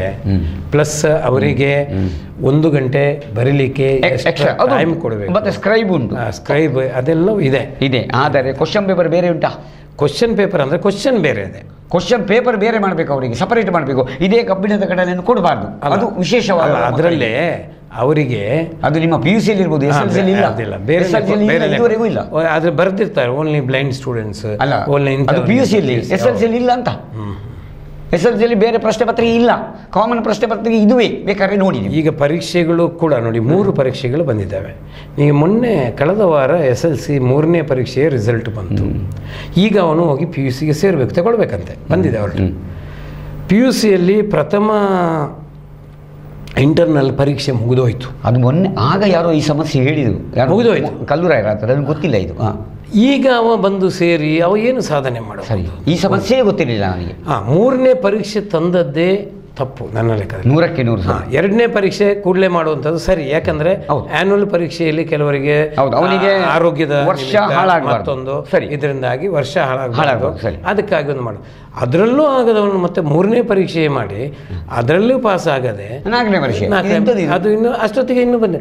ಯಾಕಂದ್ರೆ ಇದು ಯಾಕೆ ಬಂತು ನನ್ನ ಆಲೋಚನೆ, ನಮ್ಮಲ್ಲಿ PU ಇಲಾಖೆಯಲ್ಲಿ PU ಡಿಪಾರ್ಟ್ಮೆಂಟೇ ಪರೀಕ್ಷೆಯನ್ನು ನಡೆಸ್ತಾ ಇತ್ತು. ಈಗ ಪರೀಕ್ಷಾ ಮಂಡಳಿ ಅಂತ ಬೇರನ್ನು ಮಾಡಿದ್ದಾರೆ. SLC ಪರೀಕ್ಷೆ ಮಾಡೋದವರೇ, PUC ಪರೀಕ್ಷೆ ಮಾಡೋದು ಅವರೇ. ಅವರಿಗೆ ಬೇರೆ ಏನು ಕೆಲಸ ಇಲ್ಲ, ಅವರಿಗೆ ಪರೀಕ್ಷೆ ಮಾಡುವ ಕೆಲಸವನ್ನು ಮಾತ್ರ. ಅದಕ್ಕಾಗಿ ನಿರಂತರ ಪರೀಕ್ಷೆಗಳನ್ನು ಮಾಡ್ತಾರೆ ಅಂತ ನನಗೆ ಅನ್ನಿಸ್ತದೆ. ಇಲ್ಲದಿದ್ದರೆ ಪರೀಕ್ಷೆಯ ಸಿಸ್ಟಮ್ ಇಲ್ಲ. ಮತ್ತೊಂದು ನೀವು ಹೇಳ್ತೀರಿ ಪ್ರೈಮರಿ ಹೈಸ್ಕೂಲ್ನಲ್ಲಿ 9ನೇ ತರಗತಿವರೆಗೆ ಫೈಲ್ ಮಾಡಬಾರ್ದು ಅಂತ. ಬಳಿಗೆ ಬಂದಿದೆ ಈ ಮಾಹಿತಿ. ಅವನು 10ನೇ ತರಗತಿಗೆ ಪಾಸ್ ಮಾಡಿ ಅವನಿಗೆ ಕನ್ನಡವೂ ಬರೋದಿಲ್ಲ, ಇಂಗ್ಲೀಷೂ ಬರೋದಿಲ್ಲ ಅಂಥವ್ರನ್ನ ಏನು ಮಾಡೋದು? ಹೀಗಾದ್ರೆ ಅವನಿಗೆ ಏನು, ಅವನ ಜ್ಞಾನ ಏನಿದೆ? ಬಹಳ ಒಳ್ಳೆಯ ಗಂಭೀರವಾದ ಪ್ರಶ್ನೆ. ಈ ಸಿಸ್ಟಮ್ ಅನ್ಕೊಂಡು ಬೆಳಿಗ್ಗೆ ಬಂತು. ಅಂದ್ರೆ ನಮ್ಮಲ್ಲಿ ದಾಖಲೆಯಲ್ಲಿ ಬೇಕು. ನಮ್ಮಲ್ಲಿ ಇಷ್ಟು ಜನ ಶಿಕ್ಷಣ ಪಡೆದಿದ್ದಾರೆ, ದಾಖಲೆ SLC ಪಡೆದಿದ್ದಾರೆ, PUC ಪಾಸ್ ಮಾಡಿದ್ದಾರೆ. ನಮಗೆ ಪಾಸಿಂಗ್ ವ್ಯವಸ್ಥೆಗಳು ಈಗ ಇರೋದು ವ್ಯವಸ್ಥೆ. ನಿಮಗೆ ಹಾಸನದಲ್ಲಿ ನಡೆದ ಘಟನೆ ಹೇಳ್ತೇನೆ. ಹಾಸನದಲ್ಲಿ ನಮ್ದು ಫಸ್ಟ್ ಇಬ್ಬರ ನಡುವೆ ರಾಜಕಾರಣಿ ಒಬ್ಬ ಅಧಿಕಾರಿ ಮೇಲೆ ಜಗಳ, ಅದು ಪತ್ರಿಕೆಯಲ್ಲಿ ಬಂದಿದೆ. ಅಲ್ಲಿ 100ಕ್ಕೆ 100 ಕಾಪಿ. ಅದಕ್ಕೆ ನಾನೇ ಉತ್ತರ, ನಾನೇ ಪ್ರತ್ಯಕ್ಷ ಸಾಕ್ಷಿ. ನೇರವಾಗಿ ಹೇಳ್ತಾ ಇದ್ದೇನೆ, ಪ್ರತ್ಯಕ್ಷ ಸಾಕ್ಷಿ. ನಾನು JJ Hatwar sir, JJ Hatwar ಬತ್ತು ಇನ್ನೊಬ್ಬರು ಬಂದಿದ್ದರು, ನಿಮ್ಮ ಊರಿಗೆ ಬರುವುದಿಲ್ಲ ಮಾತ್ರ ಅಂತ ಕೈ ಮುಗಿದಿದ್ದಾರೆ, ಅವರ ಜೀವ ಬೆದರಿಕೆ ಹಾಕಿದ್ದಾರೆ, ಅದೇ ಶ್ರವಣ ಬೆಳಗೊಳದಲ್ಲಿ. ಅದಕ್ಕೆ ನಾನೇ ಪ್ರತ್ಯಕ್ಷ ಸಾಕ್ಷಿಯಾಗಿ ಈ ಮಾತ್ರ ಹೇಳ್ತೇನೆ. ಮಾನಸ್ ಕಾಪಿ ಸರ್, ರಿಸಲ್ಟ್ ಬರೋದು ಅವರು ಅದರಿಂದ PUC ಬಿದ್ದೋಗುವುದು. ಇದು ನೇರವಾಗಿ ಹೇಳ್ತಾ ಇದ್ದೇನೆ, ಗಂಭೀರ ಆರೋಪ ಅಂತ ತಿಳ್ಕೊಬೋದು. ನನ್ನಲ್ಲಿ ಯಾರು ಬೇಕಾದ್ರೂ ಕೇಳಿ, ಅದು ಸ್ಪಷ್ಟವಾದ ಉತ್ತರವನ್ನು ನಾನು ಕೊಡ್ತಾರೆ.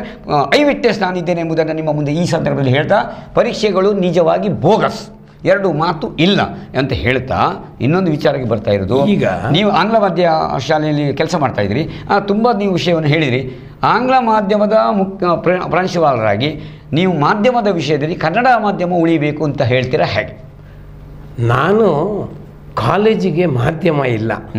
ಅಲ್ಲ, ನೀವು ಕಲ್ತ ಸ್ಕೂಲು ಯಾವುದು? ನಾನು ಕಲ್ತ ನಾನು ಕನ್ನಡ ಮೀಡಿಯಮಲ್ಲೇ ಕಲ್ತವ. ಹೌದು, ಹಾಗಾದ್ರೆ 10ನೇ ತರಗತಿಯವರೆಗೆ ಕನ್ನಡವನ್ನೇ ಕಲ್ತವ. ಕನ್ನಡ ಮೀಡಿಯಮಲ್ಲೇ ಕಲ್ತವ್ರು ನಾವು, ಇಂಗ್ಲೀಷ್ ಮೀಡಿಯಮಲ್ಲಿ ಕಲ್ತಲ್ಲ. ಅದನ್ನೇ ಕೇಳ್ತಾ ಇದ್ದೇನೆ. ಈಗ ನಾನಿರೋದು PUC ಇದರಲ್ಲಿ. ನಮ್ಮಲ್ಲಿ ಮೀಡಿಯಂ ಅನ್ನೋದು ಇಲ್ಲ. ಅವ ಕನ್ನಡದಲ್ಲಿ ಬರೀಬಹುದು, ಇಂಗ್ಲೀಷಲ್ಲಿ. ಅದು ಬರವಣಿಗೆ ಅವನಿಗೆ ಕೊಟ್ಟ ಅವಕಾಶ. ಯಾವುದು? ಟೀಚಿಂಗ್ ಇಂಗ್ಲೀಷು, ಅದು ಬೇಕಾದ ಕನ್ನಡದಲ್ಲಿ ಮಾಡ್ತೇವೆ ಅಲ್ಲ, ಮಾಡಿ. ಆದರೆ ಮೀಡಿಯಂ ಬರೋದು SLC ವರೆಗೆ. ಪ್ರಶ್ನೆ ಆದರೆ ನೋಡಿ, ಅದನ್ನು ಕನ್ನಡ ಕಡ್ಡಾಯ ಮಾಡಬೇಕು ಅಂತ ಒಂದು ವ್ಯವಸ್ಥೆ ಬಂತು ನೋಡಿ. ಇವಾಗ ಕೋರ್ಟಿಗೆ ಹೋದ್ರು. ಅದು ಮಗುವಿನ ಅವಕಾಶ, ಮಗುವಿನ ಅವಕಾಶ. ಆದರೆ ಮಾಧ್ಯಮ ಶಾಲೆಯನ್ನು ಮಾಡುವ ಬಗ್ಗೆ ನನ್ನದು ಆರೋಪ ಇರುವುದು, ಆಂಗ್ಲ ಮಾಧ್ಯಮ ಶಾಲೆ ಯಾಕೆ ಅಂತ ನನ್ನ ಪ್ರಶ್ನೆ ಇರುವುದಲ್ಲಿ. ನೀವು ಈಗಾಗಲೇ ಹೇಳಿದೆ, ಕನ್ನಡ ಸಾಹಿತ್ಯ ಪರಿಷತ್ತಿನ ಬೆಳ್ತಂಗಡಿ ತಾಲೂಕಿನ ಅಧ್ಯಕ್ಷರು ಬೇರೆ ಆಗಿದ್ದೀರಾ. ಈ ದಿಶೆಯಲ್ಲಿ ಅವತ್ತೊಂದೊಬ್ಬರು ಚುನಾವಣೆ ನಿಲ್ಲುವಾಗ ಹೇಳಿದರು, ನಾವು ಹೊಸತಾದ ಕನ್ನಡ ಮಾಧ್ಯಮ ಮಾದರಿ ಶಾಲೆ ತೆರೀತೇನೆ ಅಂತ ಒಬ್ಬರು ಹೇಳಿದ್ದಾರೆ, ಕ್ಯಾಂಡಿಡೇಟ್ ಆಗೋರು. ನಾನು ತಕ್ಷಣ ಹೇಳಿದ್ದೇನೆ, ಇದ್ದ ಸಮಸ್ಯೆ ಗತಿ ಇಲ್ಲ ಮತ್ತಿಲ್ಲ, ಇದು ಯಾಕೆ ಅಂತ ಹೇಳಿದವ ನಾನೇ. ಈಗಲೂ ಹೇಳ್ತೇನೆ, ನೀವೊಬ್ಬ ಸಾಹಿತ್ಯ ಪರಿಷತ್ತಿನ ಅಧ್ಯಕ್ಷರಾಗಿಯೂ ಕನ್ನಡ ಅಭಿಮಾನಿಯಾಗಿಯೂ ನೀವು PUCಯಲ್ಲಿ ಆಂಗ್ಲ ಮಾಧ್ಯಮದ ಪ್ರಾಂಶುಪಾಲರಾಗಿರ್ಬೋದು, ಅದು ಬೇರೆ ಸಂಗತಿ. 1ರಿಂದ 10 ಯಾವ ಮಾಧ್ಯಮ ಆಗಬೇಕು? ನಾನು ಪ್ರಾಥಮಿಕ ಶಿಕ್ಷಣವನ್ನು ಮಾತೃಭಾಷೆಯಲ್ಲೇ ಕೊಡಬೇಕು ಅನ್ನುವಂಥ ಇದಕ್ಕೆ ಒತ್ತನ್ನು ಕೊಡುವ. ಬಹಳ ಸಂತೋಷ. ಅದೇ ಒತ್ತನ್ನು ಕೊಡುವ. ಕನಿಷ್ಠ 7ನೇ ಕ್ಲಾಸ್ 7ನೇ ಕ್ಲಾಸ್ 7 ಅಲ್ಲ 8, ಈಗ 8 ಬಂದಿದೆ ಕನ್ನಡ ಮಾಧ್ಯಮ. ಖಂಡಿತ ಒಪ್ಪುವ. ಮತ್ತೊಂದು ಅದರ ಜೊತೆಯಲ್ಲೇ ಈ ಇಂಗ್ಲೀಷ್ನ ಮೋಹ ಇವತ್ತು ಮನೆಯಲ್ಲಿ ಭಾರಿ ಬಡತನದಲ್ಲಿರುವ ನೀವು ಕೂಲಿ ಕೆಲಸದ ಮಗನೂ ಕೂಡ ಇಂಗ್ಲೀಷ್ ಮಾಧ್ಯಮದಲ್ಲಿ ಓದಬೇಕು ಅನ್ನೋ ಒಂದು ಆಸೆ ಇದೆ ಅವನಿಗೆ. ಅದು ಯಾಕೆ ಬಂತು ಅಂತ, ಅದಕ್ಕಾಗಿ ಅದು ಮಾಸ್ ಒಂದು ವ್ಯವಸ್ಥೆಯಿಂದ ಅವನಿಗೆ ಬಂತು. ಇಂಗ್ಲೀಷ್ ಮಕ್ಕಳು ಅವರು ಶೂ ಹಾಕೋದು, ಡ್ರೆಸ್ ಹಾಕೋದು, ಹೋಗೋದು, ಅದನ್ನು ನೋಡುವಾಗ ಅವನಿಗೆ ಅನಿಸ್ತದೆ ನನ್ನ ಮಕ್ಕಳು ಖುಷಿ ಅಲ್ಲ ಅಂತ. ಅದಕ್ಕಾಗಿ ಒಂದು ಹಿಂದೆ ಇತ್ತಂತೆ ಬ್ರಿಟಿಷರ ಕಾಲಕ್ಕೆ 1ನೇ ಕ್ಲಾಸಿಂದಲೇ ಒಂದು ಇಂಗ್ಲೀಷ್ ಒಂದು ಸಬ್ಜೆಕ್ಟ್, ಅದು ಒಪ್ತೇನೆ, ಒಂದು ಸಬ್ಜೆಕ್ಟ್ ಅದು ಒಪ್ತೇನೆ. ಈಗ ಕೆಲವು ಕನ್ನಡ ಶಾಲೆಯಲ್ಲಿ ಹಾಗೆ ಮಾಡಿದ್ದಾರೆ. ಅದು ಏನು ಮಾಡೋದು, ಮಕ್ಕಳನ್ನು ಆಕರ್ಷಿಸಬೇಕಲ್ಲ, ಅದಕ್ಕಾಗಿ ಅದು ನಿಯಮ ಅಲ್ಲ ಸರ್ಕಾರ. ಆದರೆ ದುರಂತ ಅಂದರೆ ಕನ್ನಡವನ್ನು ಕಾಪಾಡಬೇಕಾದಂಥ ನಮ್ಮ ಸರ್ಕಾರಗಳು, ಕನ್ನಡ ಅಭಿವೃದ್ಧಿ ಪ್ರಾಧಿಕಾರಗಳು, ಕನ್ನಡ ಸಂಸ್ಕೃತಿ ಇಲಾಖೆಗಳು ಮತ್ತು ನಮ್ಮ ಶಿಕ್ಷಣ ವ್ಯವಸ್ಥೆ ಕನ್ನಡ ಮಾಧ್ಯಮ ಶಾಲೆಗಳನ್ನು ಇವತ್ತು ಇಂಗ್ಲೀಷ್ ಮಾಧ್ಯಮ ಮಾಡ್ತಾ ಇದೆ. ಇವತ್ತು LKGಗಳನ್ನು ಓಪನ್ ಮಾಡಿ ಯಾರು ಕೊಟ್ಟದ್ದು ಅನುಮತಿ? ಸರ್ಕಾರ. ಯಾಕೆ ಕೊಟ್ಟದ್ದು? ಸರ್ಕಾರದ ಶಾಲೆ ಮಾಡಿತಲ್ಲ, KPS ಶಾಲೆ. ಹೌದು, ಯಾಕೆ ಮಾಡಿದ್ದು? ನಮ್ಮ ಮಾನ್ಯ ಕುಮಾರಸ್ವಾಮಿಯವರು ಆರಂಭಕ್ಕೆ ಅವಕಾಶ ಕೊಟ್ಟರಲ್ಲ, ಯಾಕೆ ಕೊಟ್ರಿ? ನೋಡಿ, ನೇರವಾಗಿ ಹೇಳ್ತಾ ಇದ್ದೇನೆ, ತಪ್ಪು. KPSC ಶಾಲೆ ಅಂತ ಹೇಳಿದ್ರೆ ಅದು ಇಂಗ್ಲಿಷ್ ಮೀಡಿಯಂ ಶಾಲೆ ಅಲ್ಲ. ಮತ್ತೆ ಯಾಕೆ ಇಂಗ್ಲಿಷ್ ಮೀಡಿಯಂ ಅಲ್ಲಿ ಪ್ರಾರಂಭಿಸಿದ್ದು? ಅದು KPSC ಯಲ್ಲಿ ಮಾತ್ರ ಪ್ರಾರಂಭಿಸಲ್ಲ, ನೀವು ಹೆಚ್ಚಿನ ಶಾಲೆಯಲ್ಲಿ ಈಗ ಪ್ರಾರಂಭ ಮಾಡಿ, ಕೆಲವು ಶಾಲೆಯಲ್ಲಿ ಮಾಡಿದ್ದಾರೆ. ಈಗ ಏನಾಗಿದೆ ಅಂದರೆ, ಊರಿನ ನಮ್ಮ ರಾಜಕೀಯ ವ್ಯಕ್ತಿಗಳಿಗೆ ಕೂಡ, ಊರಿನಲ್ಲಿರೋರು ನಮ್ಮ ಶಾಲೆಯಲ್ಲಿ ಕೂಡ ಇಂಗ್ಲಿಷ್ ಮೀಡಿಯಂ ಆಗಬೇಕು ಅಂತ ಹೋರಾಟ ಮಾಡೋರು MLA ಮೂಲಕ ಇದ್ದಾರೆ, ಹಾಗೆ ಕೊಟ್ಟು ಈಗ ನಮ್ಮ ಬೆಳ್ತಂಗಡಿ ತಾಲೂಕಲ್ಲಿ ಕೆಲವು ಶಾಲೆಗಳಲ್ಲಿ ಇಂಗ್ಲಿಷ್ ಮಾಧ್ಯಮವನ್ನು ಆರಂಭ ಮಾಡಿದ್ದಾರೆ. ಒಂದು LKG ಮಾಡಿದ್ದಾರೆ. ಅವರಿಗೆ ಮಾಂಟೆಸರಿ ಟ್ರೈನಿಂಗ್ ಆಗಿದೆ ಇಲ್ಲ, ಟೀಚರ್ಸ್ಗೆ ಏನೂ ಇಲ್ಲ. ಆಯಿತು, ಈಗ ಇಂಗ್ಲೀಷ್ ಮೀಡಿಯಮಲ್ಲಿ 1ನೇ ಕ್ಲಾಸ್ 2ನೇ ಕ್ಲಾಸಲ್ಲಿ ಕಲಿಸುವಂಥ ಶಿಕ್ಷಕರಿಗೆ ತರಬೇತಿ ಇಲ್ಲ ಇಲ್ಲ. ಆದ್ದರಿಂದ ಮಾಧ್ಯಮ ಆಗಿದೆ, ಎಷ್ಟು ಪರಿಣಾಮಕಾರಿ ಅದು ಇಂಪ್ಲಿಮೆಂಟ್ ಆಗ್ತದೆ ಅನ್ನೋದು ಮಾಧ್ಯಮ ಆಗಿದೆ. ಮಧ್ಯದಲ್ಲಿರುವ ಮಕ್ಕಳು ಲಗಡಿ ಹೋಗಿದ್ದಾರೆ. ಪ್ರಶ್ನೆ ನೋಡಿ, ನಾನೊಂದು ಹೇಳ್ತೇನೆ, ಒಂದು ಮಗು ಮಾತೃಭಾಷೆಯಲ್ಲೇ ಮಾತ್ರ ಯೋಚನೆ ಮಾಡುತ್ತೆ. ಸರಿ, ಮಾತೃಭಾಷೆಯಲ್ಲಿ ಈಗ ಯಾವುದೇ, ಈಗ ಇಂಗ್ಲೀಷ್ ಮೀಡಿಯಂ ಓದಿನ ಮಗು ಇರ್ಬೋದು, ಕನ್ನಡ ಮೀಡಿಯಂ ಓದಿದ ಮಗು, ನಾನು PUC ಯಲ್ಲಿ ನೋಡ್ತಾ ಇದ್ದೇನೆ, 1 ವರ್ಷ ಮಾತ್ರ ಸ್ವಲ್ಪ ಒದ್ದಾಡ್ತದೆ ಮಗು ಕನ್ನಡ ಮೀಡಿಯಂದು, 2ನೇ ವರ್ಷಕ್ಕೆ ಆ ಮಗು ಒಳ್ಳೆ ಬುದ್ಧಿವಂತ, ಇಂಗ್ಲಿಷ್ ಮಾಧ್ಯಮದಲ್ಲಿ ಓದಿದವನು ಕೂಡ ಇಂಗ್ಲೀಷ್ನಲ್ಲಿ ಅವನಿಗೆ ಥಿಂಕ್ ಮಾಡ್ಲಿಕ್ಕೆ ಆಗುದಿಲ್ಲ, ಯೋಚನೆ ಮಾಡ್ಲಿಕ್ಕೆ ಆಗುದಿಲ್ಲ. ಅವ ತನ್ನ ಮಾತೃಭಾಷೆಯಲ್ಲಿ ಅಥವಾ ಕನ್ನಡ ಭಾಷೆಯಲ್ಲೇ ಯೋಚನೆ ಮಾಡ್ತಾನೆ, ಅಲ್ಲಿಂದ ಇಂಗ್ಲೀಷ್ಗೆ ಟ್ರಾನ್ಸ್ಲೇಟ್ ಮಾಡ್ಕೊಳ್ತಾನೆ, ಮೆಂಟಲಿ ಟ್ರಾನ್ಸ್ಲೇಟ್ ಮಾಡಿ ಬರೀತಾ ಹೋಗ್ತಾನೆ. ಸರಿಯಾದ ಇಂಗ್ಲೀಷಲ್ಲಿ ಯೋಚನೆ ಮಾಡಲಿಕ್ಕೆ ಆಗುವುದಿಲ್ಲ. ಯಾಕೆ ಆಗುವುದಿಲ್ಲ ಅಂತ ಹೇಳಿದ್ರೆ, ಅವ ಬದುಕುವ ಸಂಸ್ಕೃತಿ ವ್ಯವಸ್ಥೆ ಎಲ್ಲವೂ ಕೂಡ ಇಲ್ಲಿದ್ದು, ಇಂಗ್ಲೆಂಡಿದಲ್ಲ. ಆದ್ದರಿಂದ ಇಂಗ್ಲೀಷಲ್ಲಿ ಯೋಚನೆ ಮಾಡಲಿಕ್ಕೆ ಸಾಧ್ಯನೇ ಇಲ್ಲ. ಅವ ಕನ್ನಡದಲ್ಲೇ ಯೋಚನೆ ಮಾಡಬೇಕು ಅಥವಾ ಅವನ ಮಾತೃಭಾಷೆಯಲ್ಲೇ, ತುಳು ಭಾಷೆಯಲ್ಲೇ ಯೋಚನೆ ಮಾಡಬೇಕು. ಹೀಗಾಗಿ ನಮಗೆ ಕೆಲವರಿಗೆ ಏನಂತ ಹೇಳಿದ್ರೆ, ಅವ ಕನ್ನಡದಲ್ಲಿ ಇದು ಮಾಡ್ತಾನೆ, ಅವ ಕನಿಷ್ಠ, ಇಂಗ್ಲೀಷಲ್ಲಿದ್ದವ ಭಾರಿ ಗ್ರೇಟ್ ಅಂತ.